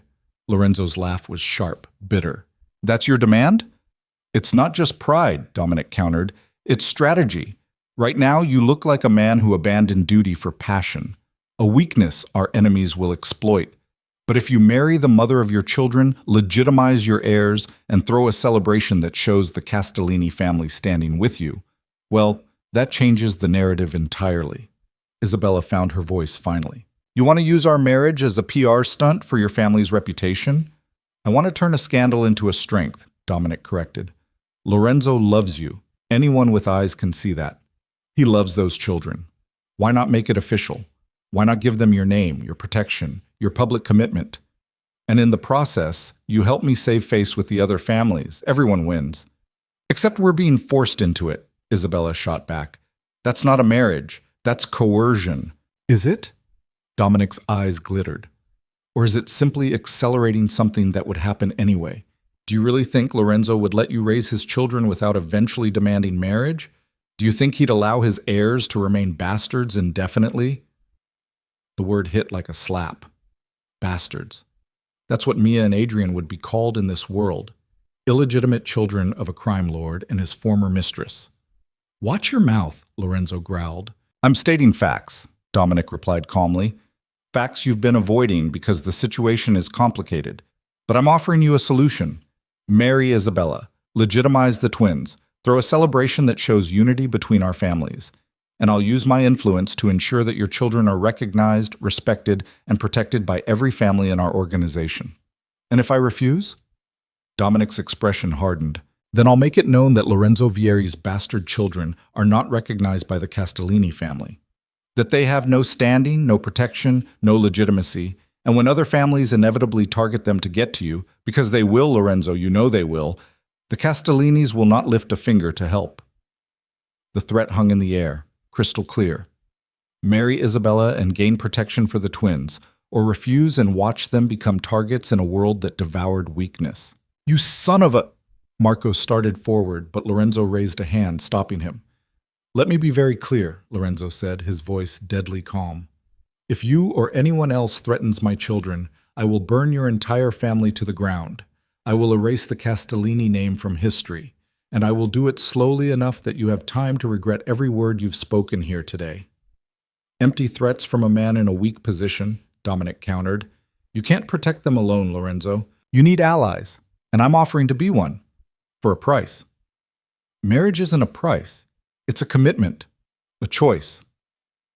Lorenzo's gaze found Isabella's across the room. And it's not mine alone to make. The weight of that statement settled over her like a shroud. This was it, the moment where she had to choose, refuse, and leave her children vulnerable to a criminal underworld that saw them as leverage. Agree, and bind herself permanently to a man she'd spent 3 years running from. Neither option was freedom. Both were cages of different designs. Can we have a moment? Isabella asked, surprised by the steadiness in her voice. Lorenzo and I need to discuss this privately. Dominic smiled, triumph already lighting his eyes. Of course. Take all the time you need. I'll wait. Lorenzo gestured to Marco and Dante, who reluctantly filed out with Dominic between them. The moment the door closed, Isabella stood on shaking legs. You can't seriously be considering this, she said. I'm considering every angle. Lorenzo moved to the bar, pouring 2 whiskeys with hands that trembled almost imperceptibly. And what I see is a man who will absolutely make good on his threats if we refuse. So we give in, let him dictate our lives because he's angry his niece got jilted? We make a strategic decision that protects our children. Lorenzo handed her the glass. That's what parents do, Isabella. We make hard choices. Marriage isn't a hard choice, it's a permanent one. Isabella took a long drink, letting the burn steady her. You really think we could make it work? A relationship built on blackmail and political necessity? I think we already have something, Lorenzo said quietly. We had it 3 years ago, before you ran. We have it now, in the way you look at me when you think I'm not watching. In the way I can't stop thinking about you, even when I should be focused on business. Isabella's breath caught. That's not love, that's chemistry, attraction. It's not enough to build a marriage on. Then what is enough? Lorenzo moved closer, his presence overwhelming. Respect? We have that. Common goals? We're both willing to do anything for those kids. Trust? That's growing. And passion? We definitely have passion. We also have completely different values. You're a crime lord, Lorenzo. I'm a waitress who wants her kids to have normal lives. How do we reconcile that? The same way any couple does. We compromise. We find middle ground. We choose each other, every day, even when it's hard. His hand cupped her face, thumb brushing her cheekbone. I'm not asking you to love me, Isabella. Not yet. I'm asking you to marry me so our children are protected. Everything else we'll figure out as we go. And if we can't figure it out, if we end up hating each other, then at least the twins will be safe, legitimate, protected by both our families. Lorenzo's eyes held hers, raw and honest. I won't lie and say this is what I wanted. I would have preferred to court you properly, earn your trust, maybe one day deserve your love. But we don't have that luxury. Dominic has forced our hand. He's forcing a lot more than our hand, Isabella whispered. I know, and I hate it. But I also know that refusing him puts targets on our children's backs. And I won't risk them, Isabella. I can't. Neither could she. That was the terrible truth. Isabella would walk through fire for Mia and Adrian, would sacrifice anything, including her own freedom, even if it meant marrying a man she wasn't sure she could trust. If I agree, she said slowly, I have conditions. Name them. We sleep in separate rooms. This marriage is for the twins' protection, not a real relationship. Not unless we both decide otherwise. Lorenzo nodded, though something flickered in his eyes. Agreed, but the twins' upbringing remains a shared decision. You don't override me on education, health, or values just because you're their father. Done. And you keep your business separate from our family life. No criminal activity around the children, no violence, no danger. They stay innocent as long as possible. I've already promised you that. I keep my promises, Isabella. She believed him. That was the terrifying part. Despite everything, despite his profession and his power, she believed Lorenzo Vieri would keep his word. Okay, she breathed. I'll marry you. For the twins. Something blazed in Lorenzo's expression. Triumph, relief, hunger, all mixed together. For the twins, he agreed. Everything else comes second. He pulled her into his arms, then, holding her with surprising gentleness. Isabella let herself lean into his strength for just a moment, absorbing the warmth and solidity of him. This was happening. She was marrying Lorenzo Vieri, binding herself to the most dangerous man she'd ever known. For her children. Always for her children. "We should tell Dominic," she murmured against his chest. "In a minute." Lorenzo's arms tightened fractionally. "Let me have this moment. Just us. Before the circus begins." Isabella understood. Once they opened that door, everything would accelerate beyond their control. Plans would be made, announcements crafted, a wedding orchestrated to serve political purposes rather than personal joy. But for now, in this quiet room, they were just two people who'd created something extraordinary together and were trying desperately not to destroy it. When they finally emerged, Dominic was waiting in the foyer with Marco and Dante hovering like barely restrained attack dogs. He took one look at their faces and smiled. "I take it we have an understanding." "We'll marry," Lorenzo confirmed. "But on my timeline, in my way. The celebration will be lavish enough to satisfy your need for public perception, but the details are mine to control." "Fair enough. As long as the other families see unity and strength, I'm flexible on specifics." Dominic extended his hand. "Congratulations, Lorenzo. You're doing the right thing for everyone involved." Lorenzo shook the offered hand with visible reluctance. "Don't mistake necessity for friendship, Dominic. You've leveraged my children to get what you want. I won't forget that." "I don't expect you to." Dominic's smile was sharp. "But I do expect you to honor your word. A wedding within the month. Public. Celebrated. Or our understanding becomes very different." "You'll have your wedding." Lorenzo's voice promised violence beneath the agreement. "Now get out of my house." Dominic left with his guards, and the moment the door closed behind him, Dante exploded. "That manipulative... We should have thrown him out the second he made demands." "And then what?" Marco challenged. "Fight a war with the Castellinis while protecting two 3-year-olds? You really think that ends well?" "It ends with Isabella having a choice instead of being forced into—" "I made my choice," Isabella interrupted quietly.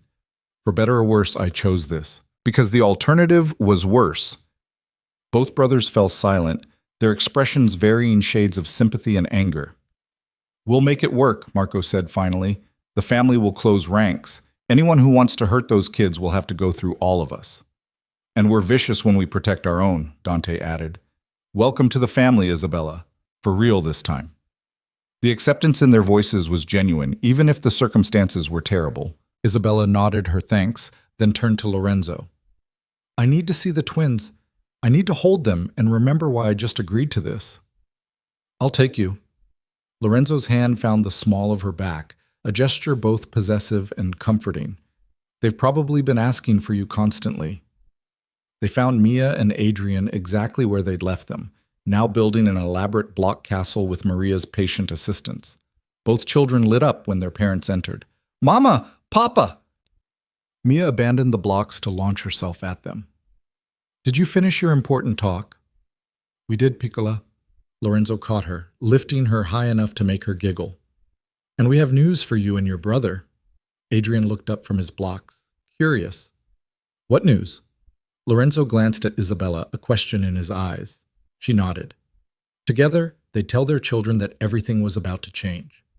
"Your mama and I are getting married," Lorenzo said gently. "Which means we'll all be a family. Officially." Mia's face scrunched in confusion. "Aren't we already a family?" "We are," Isabella confirmed. "But this makes it special, legal. It means your papa and I will be married, like in the princess stories. Will you wear a pretty dress?" Mia's priorities were clear. "Probably." "And papa will wear a fancy suit?" "Definitely," Lorenzo confirmed, smiling despite the tension still evident in his shoulders. "And there'll be cake?" Adrian wanted to know. "So much cake," Dante promised from the doorway. The twins accepted this with the easy adaptability of children. To them, marriage was just another adventure, another change in a life that had already transformed dramatically in 3 weeks. They didn't understand the price their mother had just paid, the freedom she'd sacrificed, the cage she'd voluntarily entered, and Isabella would make sure they never had to, because that's what mothers did. They carried the weight so their children could fly. They made impossible choices so their babies could stay innocent. They married dangerous men so their kids could be safe, even when it meant losing themselves in the process. Lorenzo's hand found hers, squeezing gently. A promise, maybe, or a plea. Isabella squeezed back, sealing the agreement.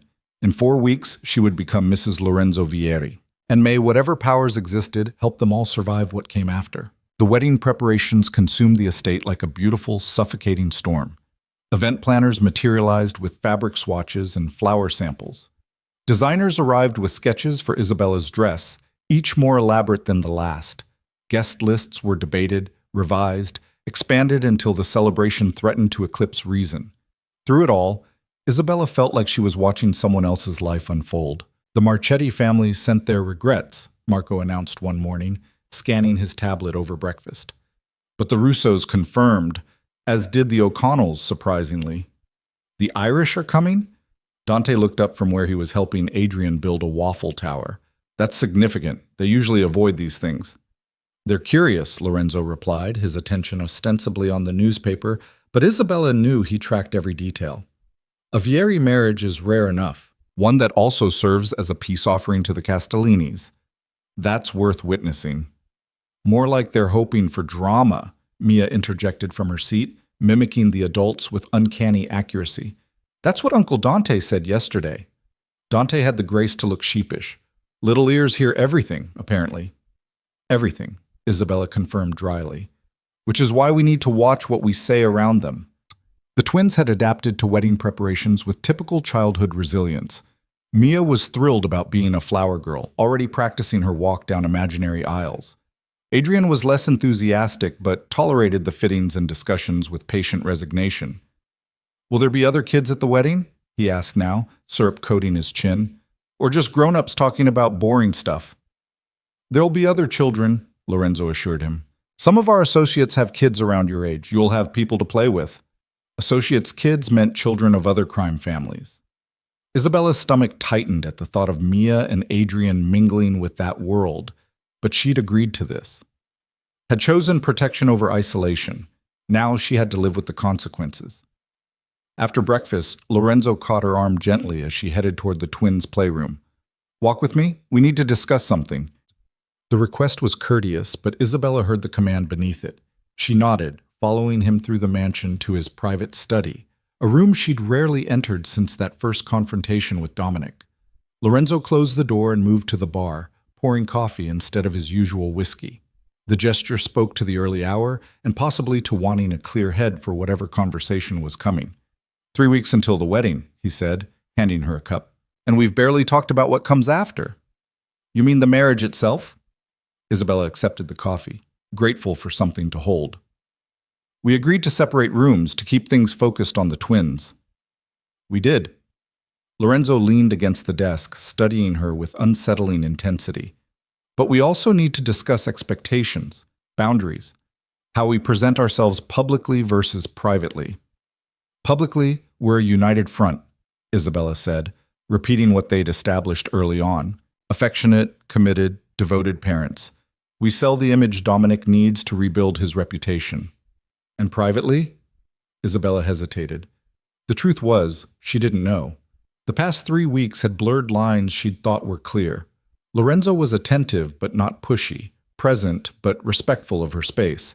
He made her laugh over dinner and consulted her on every decision affecting the twins. He was becoming less of a captor and more of a partner, which terrified her more than his initial control had. Privately, we're co-parents, she said finally. We coordinate on the twins, support each other when needed, but maintain our independence. Independence. Lorenzo tasted the word like wine. Is that what you want? Or what you think you should want? Does it matter? This isn't a real marriage, Lorenzo. It's a strategic alliance to protect our children. It's a legal marriage that binds us together for life, he corrected quietly. The strategy doesn't make it less real, Isabella, just more complicated. She set down the coffee cup with more force than intended. What do you want me to say? That I'm falling in love with you? That I've forgiven you for forcing us into this situation? That I'm happy about becoming the wife of a crime lord? I want you to be honest. Lorenzo's voice remained maddeningly calm. About what you feel, what you fear, what you need. Because we're walking into a marriage with too many secrets already. Let's at least be truthful with each other. The challenge hung between them. Isabella wanted to deflect, to maintain the walls that kept her safe. But looking at Lorenzo, really looking, she saw exhaustion beneath his composure. He was actually trying to build something functional from the wreckage of their circumstances. I'm terrified, she admitted quietly. Terrified that I'll lose myself in your world. That the twins will grow up thinking power and violence are normal. That you'll eventually see us as possessions instead of people. She paused, gathering courage. And I'm terrified that part of me is starting to want this. Want you. Despite everything I know I should feel. Lorenzo's expression shifted, surprise, heat, something tender that made Isabella's chest ache. You think wanting me is wrong? I think it's dangerous. We have chemistry, Lorenzo. We always did. But chemistry isn't love, it's not trust, and I can't build a life on attraction alone. Then build it on something else. Lorenzo moved closer, his presence overwhelming without being threatening. Build it on partnership, on shared goals, on the fact that we both want the same things for our children. And if that's not enough, then we figure it out as we go. Together. His hand reached up, tucking a strand of hair behind her ear with unexpected gentleness. I'm not asking for your love, Isabella. Not yet.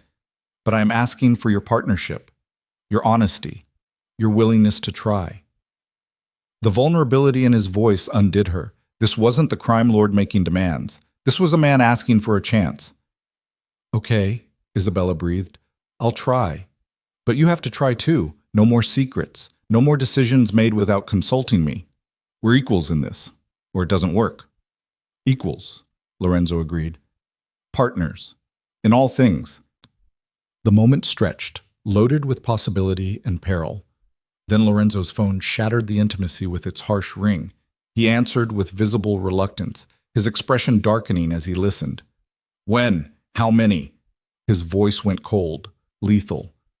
Get everyone inside, full lockdown, now! He ended the call and turned to Isabella, his transformation complete. The vulnerable man vanished, replaced by the crime lord she'd always feared. We have a problem. Armed men approaching the estate perimeter. At least 6 vehicles, possibly more. Marco's initiating security protocols.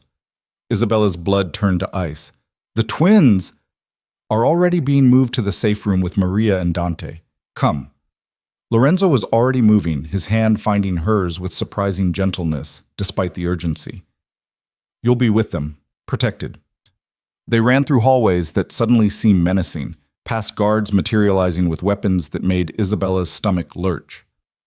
This was Lorenzo's world. The violence he'd promised to keep separate from their family, now crashing through the gates like a tsunami. The safe room held more people than last time. Dante stood near the reinforced door, armed and dangerous. Maria had both twins on a sofa, reading to them with forced calm. Several other staff members clustered in corners, their fear palpable. Mia looked up when Isabella rushed in, her small face confused. Mama, what's wrong? Why are we hiding again? Just being extra careful, baby. Isabella gathered both children close, breathing in their shampoo scent, grounding herself in their solid reality. Papa's making sure everything's safe. Is he fighting? Adrian's voice was small, frightened. He's protecting us, Lorenzo answered from the doorway, his tone gentle despite the tension radiating from his frame. And Uncle Marco is helping. We'll be fine. Promise? Mia demanded. I promise. Lorenzo crouched beside them, his hand resting on Adrian's head with infinite care. No one gets through to you. Not while I'm breathing. The vow was absolute, terrifying, and somehow reassuring in its savage certainty. I need to go, Lorenzo said quietly to Isabella. Help Marco coordinate our response. Will you be all right here? No, she wanted to scream. I won't be all right watching you walk into danger. But she was a mother before she was anything else, and mothers didn't fall apart when their children needed strength. We'll be fine, she said, proud her voice didn't shake. Go. Do what you need to do. Just She caught his hand, squeezing hard. Come back. The twins need you. And you? Lorenzo's eyes searched hers. Do you need me to come back? The question was unfair. Loaded with meaning she wasn't ready to unpack. But with danger circling and fear clawing at her throat, Isabella couldn't hide behind walls anymore. Yes, she whispered. I need you to come back. Something blazed in Lorenzo's expression. He lifted her hand to his lips, pressing a kiss to her knuckles that felt like a promise. Then he was gone, the reinforced door sealing them in with a decisive thunk. Time crawled. Dante prowled the room like a caged predator, checking his phone obsessively for updates that came in terse bursts. Isabella held the twins, reading stories in a voice that didn't betray her terror. Maria maintained calm efficiency, organizing snacks and activities to keep everyone distracted. Uncle Dante? Mia's voice pierced the tense silence. Are the bad people going to hurt Papa? Dante stopped pacing, his expression softening as he knelt beside his niece. Your Papa is the smartest, strongest, most dangerous man I know, Piccola. The bad people should be worried about him, not the other way around. But there's lots of them, Adrian pointed out with heartbreaking logic. Papa's just one person. Papa has Uncle Marco and all our guards, and he has something the bad people don't have. Dante tapped Adrian's chest gently. You and Mia and your mama. He'll fight 10 times harder because he's protecting you. That makes him basically unstoppable. The twins accepted this with the faith children have in their parents' invincibility. Isabella wished she could share their certainty. 45 minutes passed, then an hour. Dante's phone buzzed with increasing frequency, his expression cycling through concern, relief, and fury. They're pulling back, he announced finally. The vehicles are retreating, no shots fired on either side. Why? Isabella asked. Why attack and then retreat? They weren't attacking. They were testing. Dante's voice was grim. Seeing our response time, our security setup, how many men we have, gathering intelligence. For what? For whatever comes next. Dante met her gaze, his expression serious. Someone wanted to know how protected you and the twins are. Now they know. The implication settled like ice in Isabella's stomach. The wedding was in 3 weeks. Someone was planning something, timing it, preparing for an opportunity.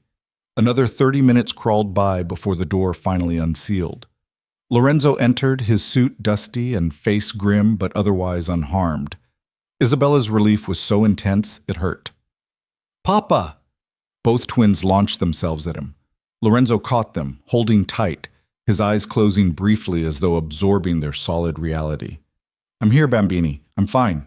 We're all fine. His gaze found Isabella over their heads. It's over. For now. Isabella read the truth in his expression.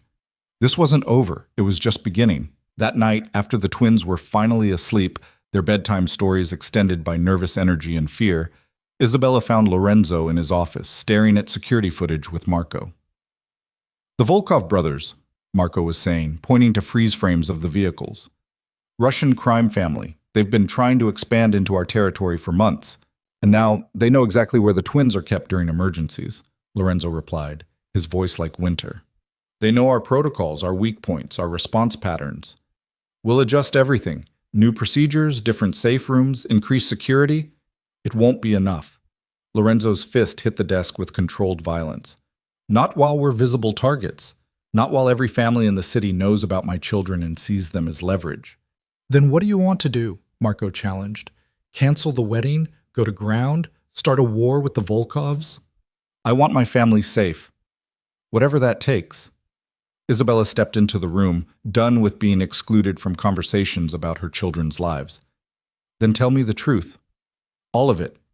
How bad is this? Both men turned. Lorenzo's expression was carefully neutral, but Isabella had learned to read the tension in his shoulders, the tightness around his eyes. The truth is that my enemies now know my greatest weakness, he said quietly. You, Mia, Adrian, they know that threatening you is the fastest way to control me, and they'll absolutely use that. So what do? We accelerate the timeline, get married sooner, solidify the alliance with the Castellinis so we have their resources and protection backing us. And then, Lorenzo paused, his jaw tight. Then we consider relocating. somewhere the twins can grow up with less visibility. You want to leave New York? Isabella's voice rose. This is your empire, your territory. You'd give that up? For them? In a heartbeat.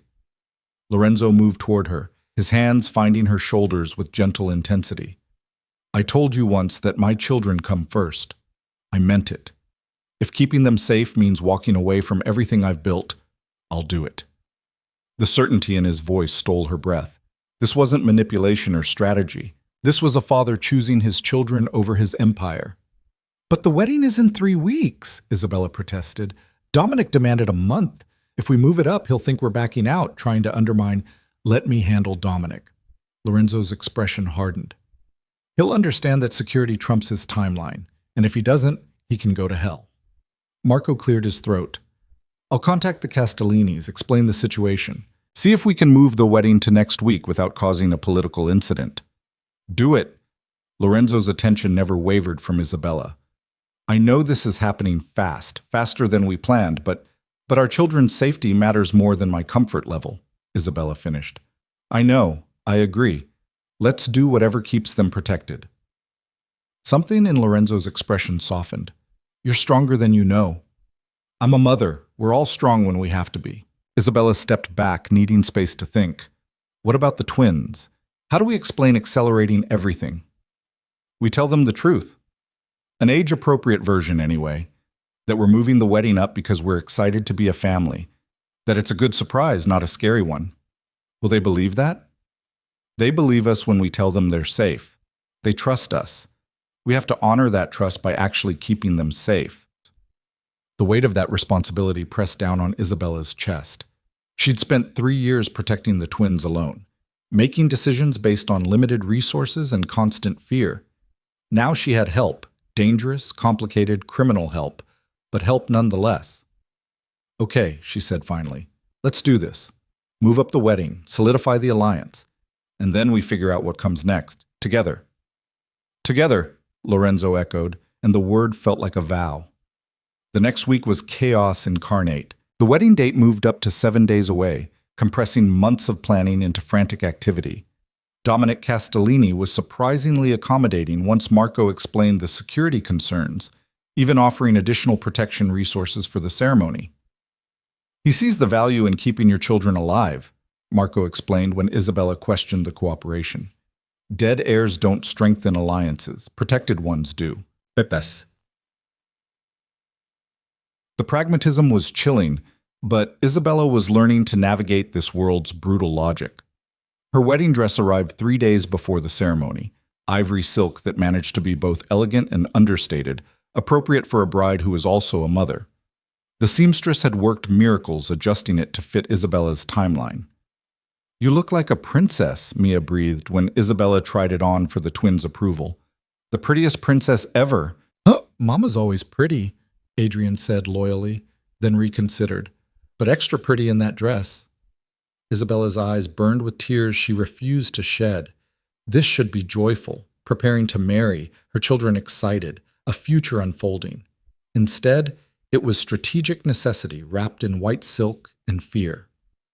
Lorenzo found her in the twins' playroom that evening, watching them build block towers with the absorbed concentration of children blissfully unaware of adult complexities. Having second thoughts? He asked quietly. 100 thoughts, more like. Isabella kept her voice low, not wanting to disturb the twins. But no, I'm committed. For them. And for us? Lorenzo's question was careful, probing. Is there any part of you that wants this marriage for reasons beyond protection? Isabella watched Mia explain architectural principles to Adrian with complete seriousness, saw her son nod along with patient indulgence. They were so perfect, so innocent. And she'd do anything, marry anyone, sacrifice everything, to keep them that way. I don't know yet, she admitted honestly. Ask me again in 6 months, after we've actually lived as husband and wife instead of just co-parents playing house. Fair enough. Lorenzo settled beside her on the floor, close enough that their shoulders touched. For what it's worth, I hope you find reasons beyond duty. I hope we build something real. Why? Isabella turned to face him fully. You could have any woman you want. Why hope for something genuine with someone you had to blackmail into marrying you? I didn't blackmail you. Dominic did. You went along with it. Because the alternative was worse. Lorenzo's hand found hers, threading their fingers together. And because despite the circumstances, despite the strategy and necessity, I want you, Isabella. I wanted you 3 years ago. I want you now. And I'm willing to wait however long it takes for you to want me back, freely, without coercion. The honesty in his voice was devastating.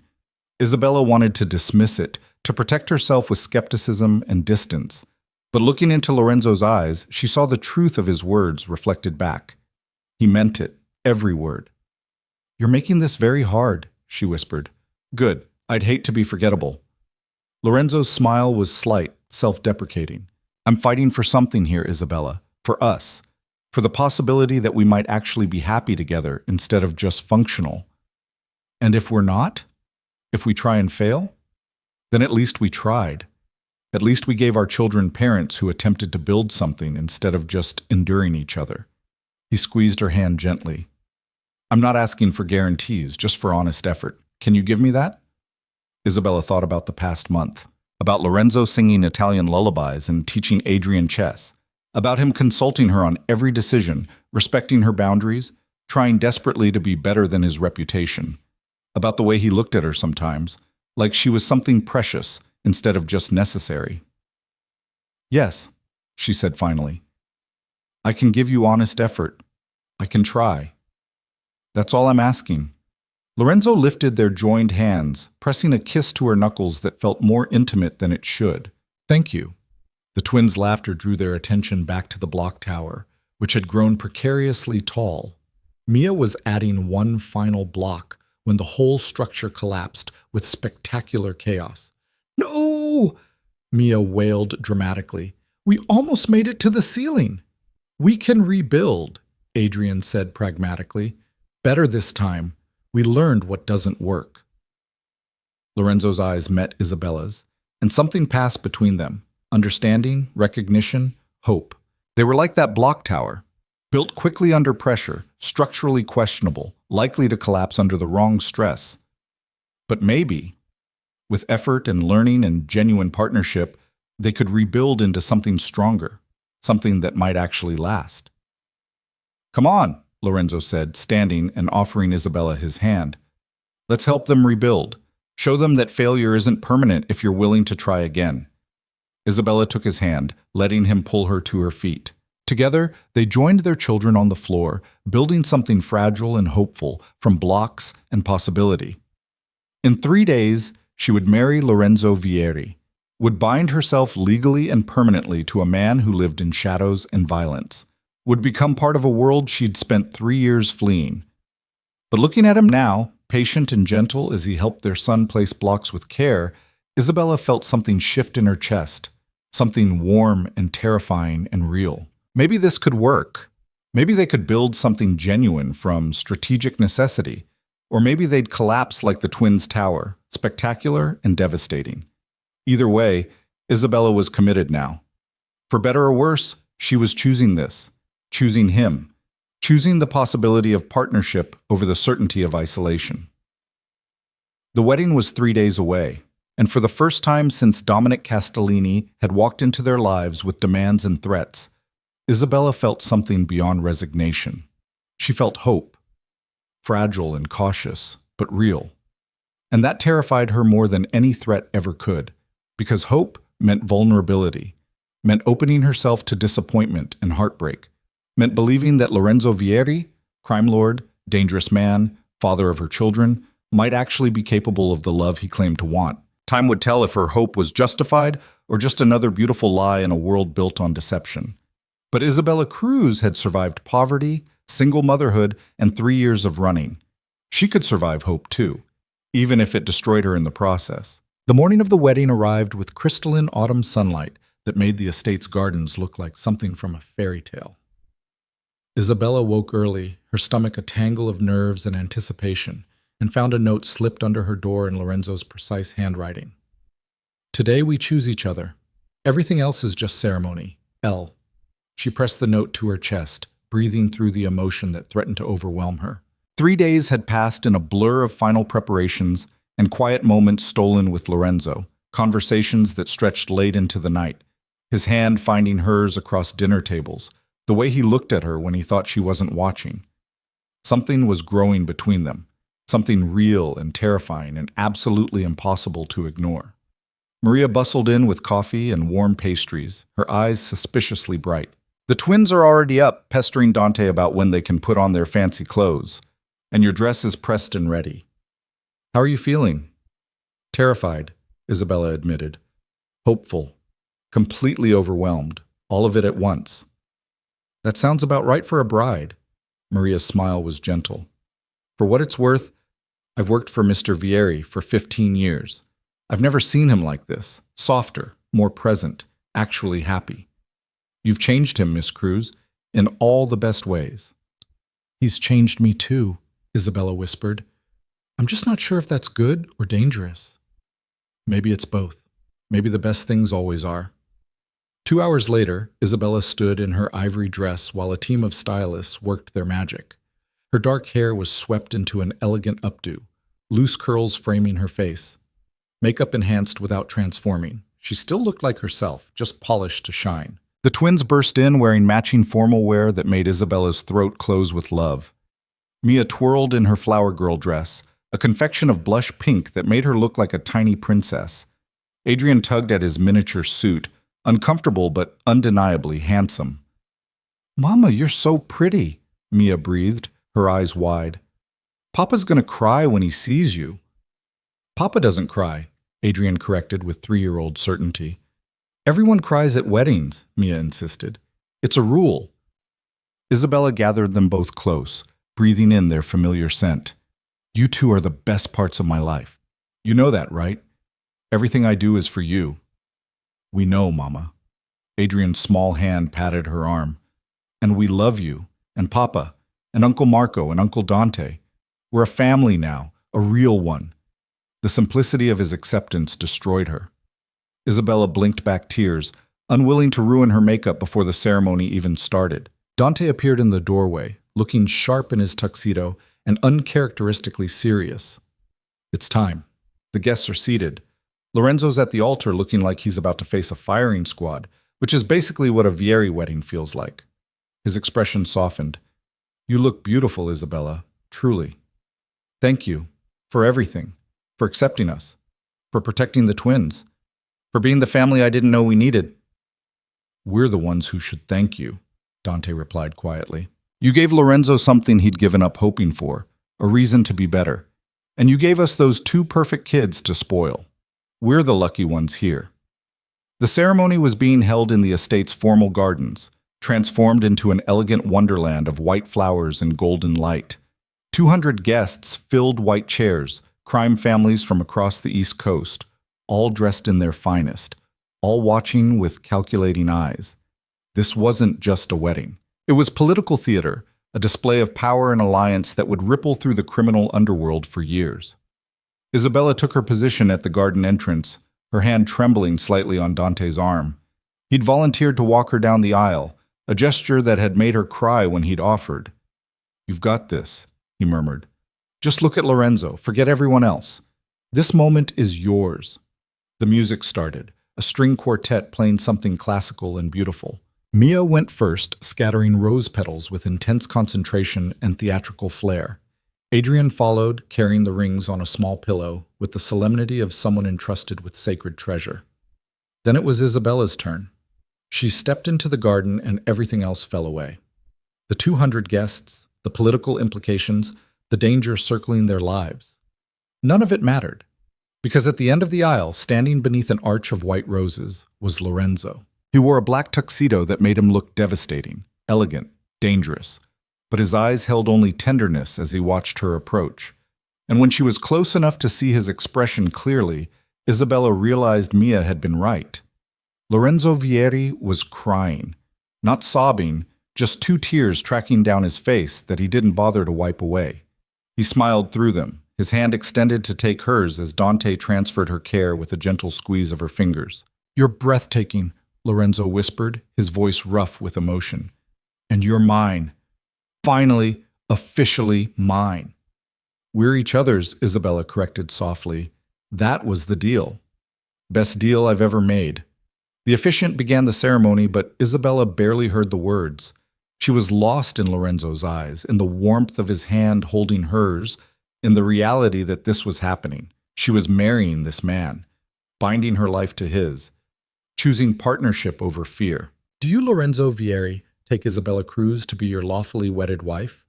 To have and to hold, in sickness and in health, for richer or poorer, as long as you both shall live? I do. Lorenzo's voice carried absolute certainty. I absolutely do. And do you, Isabella Cruz, take Lorenzo Vieri to be your lawfully wedded husband, to have and to hold, in sickness and in health, for richer or poorer, as long as you both shall live? Isabella looked at Lorenzo, really looked. She saw the crime lord and the father, the dangerous man and the one who sang lullabies in Italian, the one who'd forced her hand and the one who was trying desperately to earn her love freely. She saw complexity and contradiction, darkness and hope, everything she feared and everything she was beginning to want. I do, she said clearly. I choose you. I choose us. Something blazed in Lorenzo's expression. Triumph, gratitude, love so fierce it took her breath. By the power vested in me, I now pronounce you husband and wife. Lorenzo, you may kiss your bride. Lorenzo's hands cupped her face with infinite gentleness. Thank you, he whispered, for giving me this chance. I'll spend the rest of my life proving I deserved it. Then he kissed her, and the world disappeared into sensation and heat.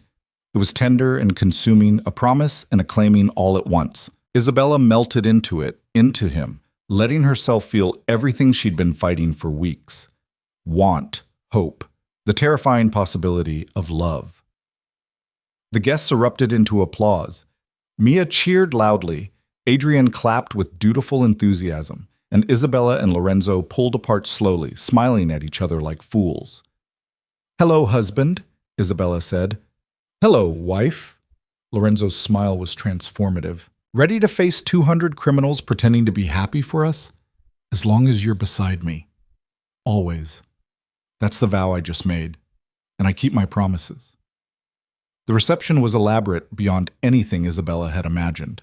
A 10-course meal, champagne that probably cost more per bottle than her monthly rent used to be, and a band that drew people onto the dance floor in elegant waves. The twins were in heaven, running between tables with other children, stuffing themselves with cake, and generally being adorable.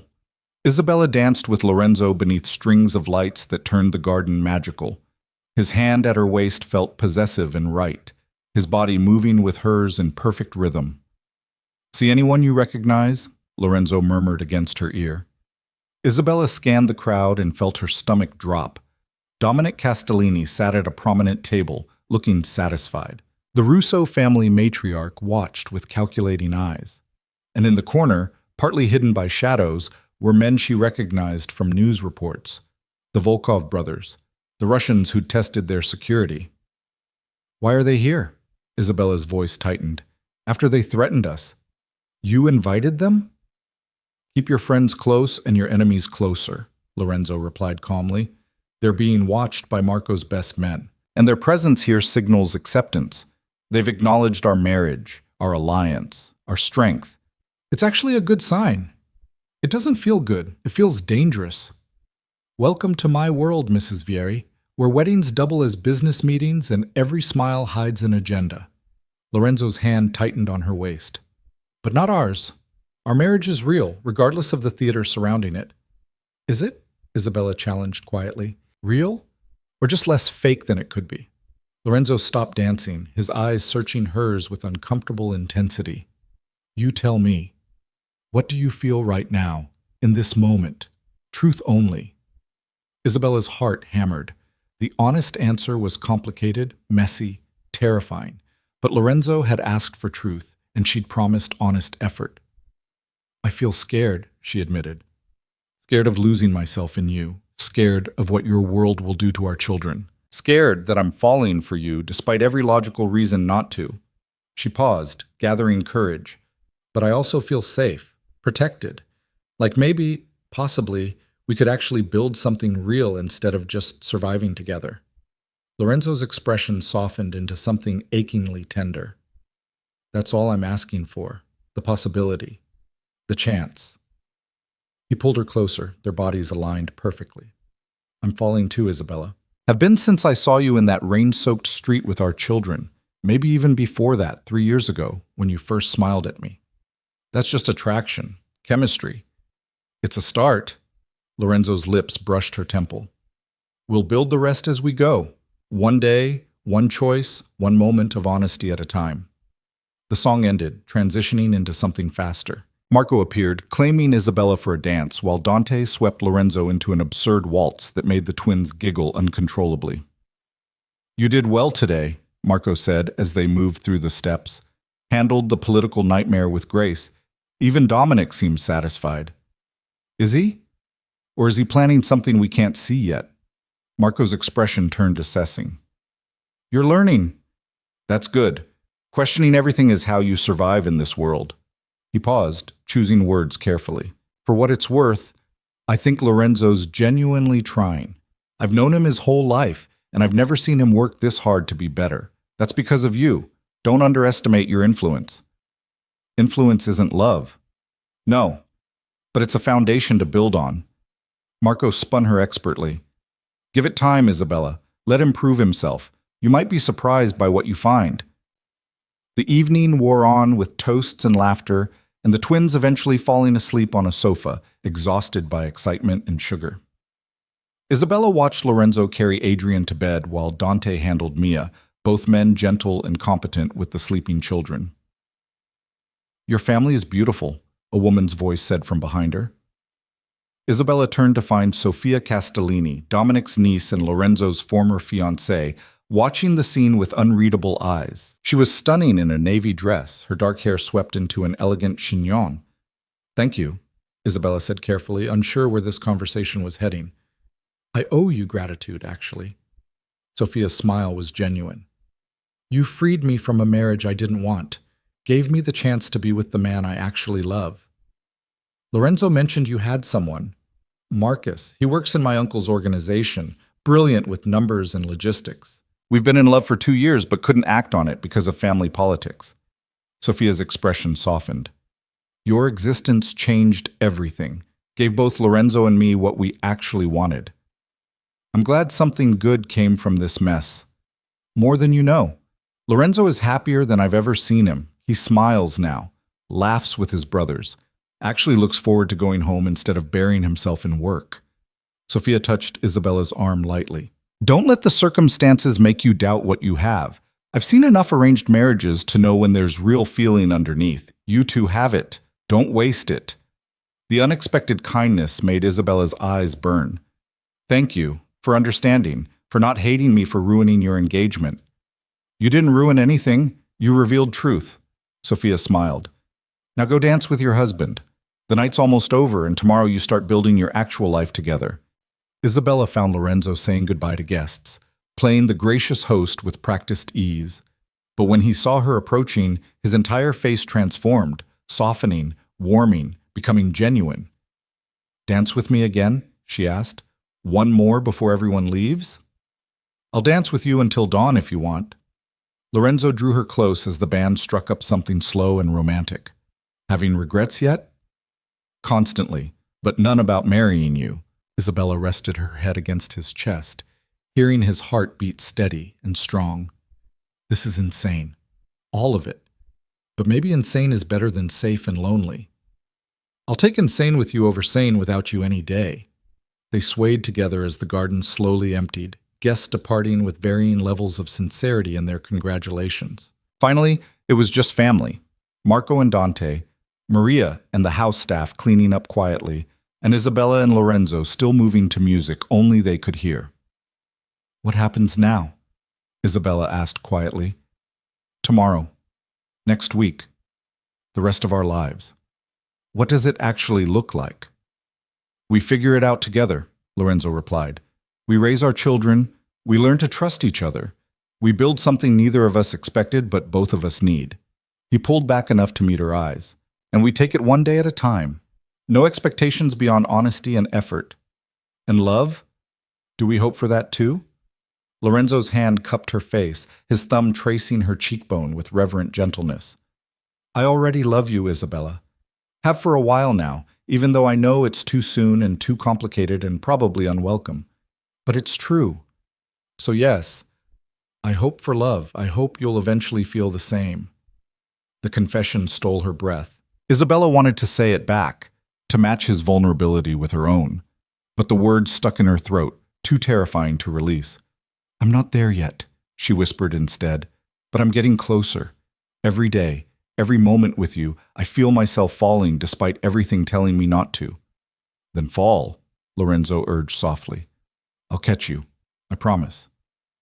The next morning, Isabella woke in Lorenzo's bed for the first time, wrapped in expensive sheets and her husband's arms. Sometime during the night, they'd migrated to the same room, seeking warmth and comfort without discussion or decision. She'd slept better than she had in years. Lorenzo stirred, his arms tightening around her. Good morning, wife. Good morning, husband. Isabella turned to face him, studying his features in the early light. He looked younger like this, vulnerable and unguarded. We should probably get up. The twins will be awake soon. Let Maria handle breakfast for once. I want to just hold you a little longer.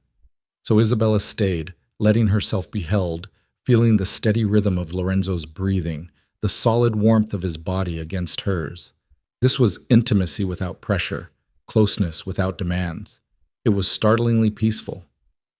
What are you thinking? Lorenzo asked after a comfortable silence. That this is nice, being here with you, not fighting it anymore. Just wait until I start snoring or hogging the blankets. You'll fight it then. Isabella laughed, the sound surprising her. We haven't even discussed sleeping arrangements. I thought we agreed on separate rooms. We did, but you're welcome in mine any time, and I'm welcome in yours, I hope. Very welcome, Isabella admitted. Turns out I sleep better when you're close. Same. Who knew a crime lord and his reluctant wife would be such compatible sleepers? Compatible in other ways, too, apparently. Isabella's hand rested on his chest, feeling his heart beat beneath her palm. You're not what I expected, Lorenzo. Not entirely, anyway. What did you expect? A monster. Someone who'd control and dominate and never listen. But you're trying so hard to be better. To be the father the twins deserve. The husband I might actually want instead of just tolerate. Lorenzo's expression turned serious. I'm not a good man, Isabella. My hands are stained with things you don't want to know about. My business involves violence and moral compromise and decisions that haunt me. I can't change that past. I know, but you can choose how you move forward, how you treat your family, what kind of father you are. Isabella's hand found his face, tracing the sharp line of his jaw. You're choosing to be better. That matters more than perfect. I'll keep choosing better every day, for you and the twins. Lorenzo kissed her palm. That's my promise. My vow. The twins burst into the room without knocking, jumping on the bed with abandon and destroying the peaceful moment with joyful chaos. Mama, Papa, you're in the same bed, Mia announced with 3-year-old directness. Because married people share beds sometimes, Lorenzo explained calmly, pulling both children into a tangled hug. Did you sleep well, Bambini? So good, Adrian reported. I dreamed about cake. Me too, Mia agreed. The biggest cake in the world. Can we have cake for breakfast? Absolutely not, Isabella laughed.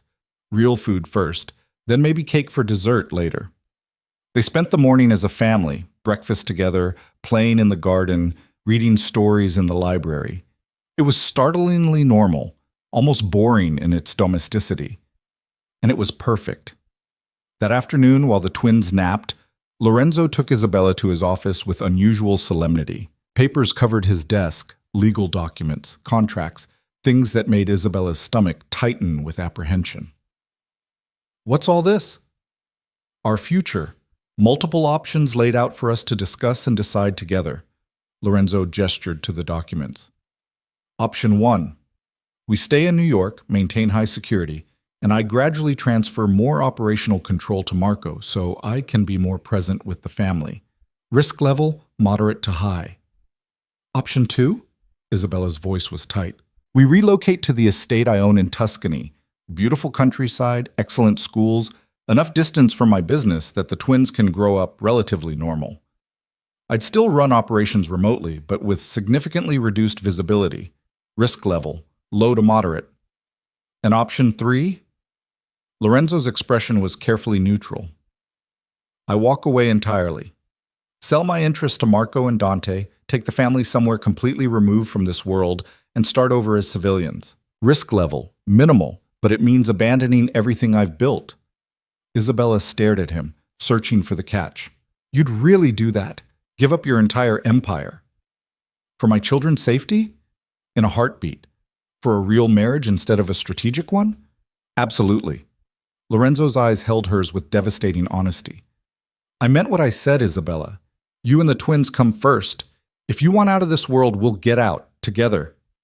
The offer was staggering, sacrificial. Everything she'd wanted when she first ran 3 years ago, now laid at her feet freely. But something had changed in those 3 years. Isabella had changed. What do you want? She asked carefully. Not what's strategic or safe or best for everyone else. What do you actually want? Lorenzo was quiet for a long moment, his gaze distant. I want to keep some part of what I've built. It's who I am, for better or worse. But I also want my children to grow up without fear, and I want you to be happy instead of just surviving. He focused on her again. So I'd choose option 2, relocate to Italy, maintain oversight of the business remotely, but live far enough away that the twins can have childhood instead of just security protocols. What about Marco and Dante? Your brothers? Would visit often, would help run things here while I'm abroad. They understand that family comes first. Lorenzo reached for her hand. But this isn't my decision alone, it's ours. Both of us have to choose the path forward. Isabella looked at the documents representing 3 completely different futures. Staying meant danger and familiarity. Italy meant safety and adjustment. Civilian life meant peace, and Lorenzo's potential resentment for what he'd sacrificed. I don't want you to resent me, she said quietly. If you give up everything for us, and then hate me for it later, that won't happen. Because it wouldn't be giving up for you. It would be choosing you. There's a difference. Lorenzo's hand squeezed hers. Whatever we decide together. No resentment, just partnership.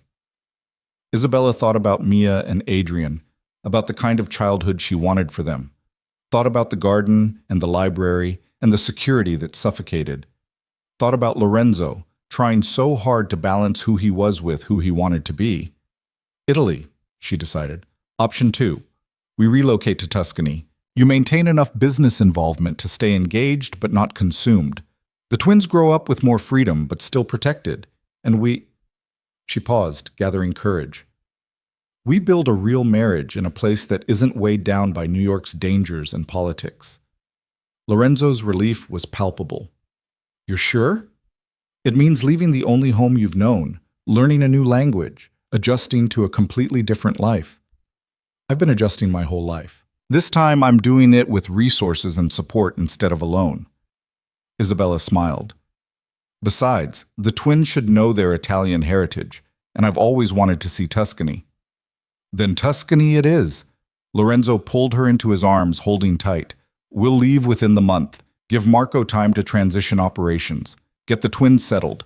Start fresh in a place where we're just a family instead of a strategic alliance. Will it really be that simple?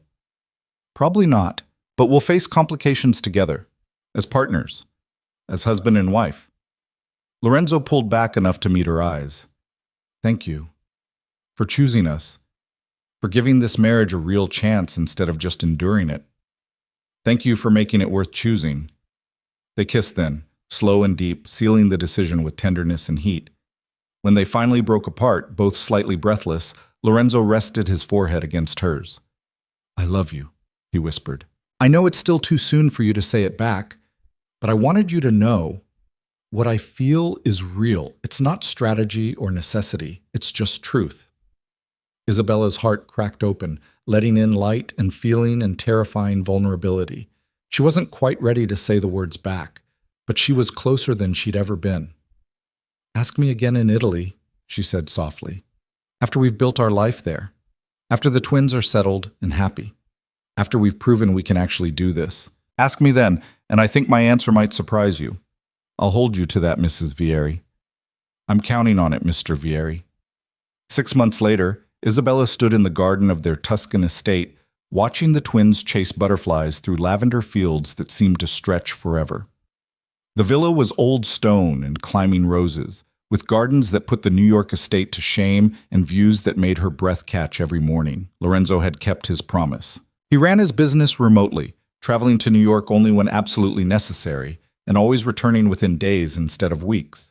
Marco and Dante visited monthly, spoiling the twins relentlessly and maintaining the connection to family. The twins had flourished. Mia spoke Italian with the rapid fluency of childhood, chattering with the local children in the village school she attended. Adrian had discovered a love of painting, the villa's converted studio filled with his colorful explorations. They were happy, genuinely, simply happy. And Isabella had discovered something she hadn't expected, peace. Not the absence of challenge or difficulty. They still argued sometimes, still navigated the complexities of merging two lives into one functional whole. But the underlying foundation was solid. Trust had grown, partnership had deepened, and love, that terrifying, beautiful thing, had blossomed quietly between them like the roses climbing their villa walls. Lorenzo found her in the garden as the sun painted everything golden. He wrapped his arms around her from behind, chin resting on her shoulder. "Penny for your thoughts, wife. Just thinking how different everything is from 6 months ago, how far we've come. Any regrets?" "Not a single one." Isabella turned in his arms, smiling up at the man who'd become her partner in every sense. "You've kept every promise. Been the father the twins needed. The husband I didn't know I wanted. You've proven yourself 1,000 times over. And you've given me everything. A family. A purpose beyond power. A reason to be better than I was." Lorenzo's hand cupped her face with familiar tenderness. "I asked you once to ask me something in Italy, after we'd built our life here. Do you remember?" Isabella's heart raced. "I remember. Then I'm asking now." "What's your answer, Isabella? Do you love me? Not because you have to, not out of obligation or strategy, but because you choose to?" The question hung between them like sunrise, full of possibility and promise and the terrifying beauty of truth. Isabella looked into Lorenzo's eyes and saw everything that mattered. The father reading bedtime stories in Italian, the husband who consulted her on every decision, the man who'd given up an empire for his family's happiness, the partner who'd earned her trust one honest moment at a time. She saw the crime lord and the devoted father, the dangerous man and the gentle one, all the contradictions and complexities that made up Lorenzo Vieri, her husband, her children's father, the man she'd chosen despite every logical reason not to. "Yes," she breathed, the word coming easily now. "I love you, Lorenzo. Completely. Impossibly. Against all odds and despite all the reasons I shouldn't. I love you." Lorenzo's smile could have lit the world. "Say it again." "I love you." "Once more." "I love you." Isabella laughed, joy bubbling up from somewhere deep and true. "I love you, I love you, I love you. Happy now?" Deliriously. Lorenzo kissed her then, pouring everything into it, gratitude and passion and promises for all the years ahead. The twins found them like that, wrapped in each other beneath the Tuscan sun, and immediately demanded group hugs. Lorenzo scooped them both up with practiced ease, and Isabella completed the circle, all four of them tangled together in love and laughter. This was family. Not the cage Isabella had feared, but the freedom she'd always wanted. Not perfect or simple, but real and chosen, and absolutely worth every complicated step that had brought them here. "Mama, can we have gelato for dinner?" Mia asked, hopefully. "Absolutely not," Isabella replied. "But it's a special day," Adrian argued. "Every day is special here," Lorenzo corrected gently. "That's what makes it ordinary. And ordinary days have rules about vegetables before dessert." Both twins groaned dramatically, but accepted the verdict. They'd learned that their parents were unified, that no meant no regardless of who asked, and that love included boundaries just as much as indulgence. They'd also learned that they were safe, protected, cherished beyond measure by parents who'd fought their way to partnership and were building something extraordinary from the wreckage of forced circumstances. That night, after the twins were asleep and the villa was quiet, Isabella and Lorenzo sat on their balcony watching stars emerge over vineyard-covered hills. "Do you ever miss New York?" Lorenzo asked. "The energy, the familiarity?" "Sometimes. But then I wake up to this view, watch the twins run free without security guards shadowing them, and I know we made the right choice." Isabella's hand found his. "What about you? Do you regret walking away from direct control?" "Not even a little. Marco's doing brilliantly, and I still have influence when needed. But what I have here, you, the children, an actual life instead of just existence, that's worth more than any empire." Lorenzo lifted her hand to his lips. "Thank you for giving me this, for choosing partnership over fear, for loving me despite everything. Thank you for earning it, for proving that change is possible, for being the man I needed instead of just the one I feared." They sat in comfortable silence, hands intertwined, watching the night deepen around them. Somewhere in the villa, their children slept peacefully. In New York, Lorenzo's brothers maintained the legacy he'd built. And here, in this slice of Italian paradise, two people who'd started as strangers bound by biology had become genuine partners. The storm that had brought them together had long since passed. The rain that had revealed hidden children was now just memory. The fear and coercion that had forced their marriage had transformed into choice and commitment freely given. Isabella Cruz had run from Lorenzo Vieri 3 years ago, terrified of being consumed by his darkness. Now Isabella Vieri chose him every day, had discovered light in unexpected places, and built a family from hope instead of fear. They hadn't erased the complications. Lorenzo was still involved in business that existed in shadows. Isabella still worried about the twins' future exposure to that world. They still navigated the complexities of merging different values and backgrounds into one functional whole. But they did it together, as partners, as lovers, as parents who'd learned that sometimes the cages we fear become homes when we stop running and start building. "I love you," Lorenzo said into the starlit darkness. "Today, tomorrow, every day after. That's my vow." "I love you too," Isabella replied, the words as natural as breathing now, through complications and compromises, through the gray areas where right and wrong blur together. "I choose you. I choose us. Always." And in a villa in Tuscany, far from the rain-soaked Manhattan street where their lives had collided with the force of destiny, two people who'd started as strangers held each other close and watched the stars emerge. Not perfect, not innocent, but real. And absolutely, beautifully, impossibly in love. The end of their storm was just the beginning of their story. And Isabella and Lorenzo Vieri were ready to write every chapter together. One honest choice, one shared moment, one act of love at a time. The twins would grow up knowing both parents chose each other and chose them, every single day.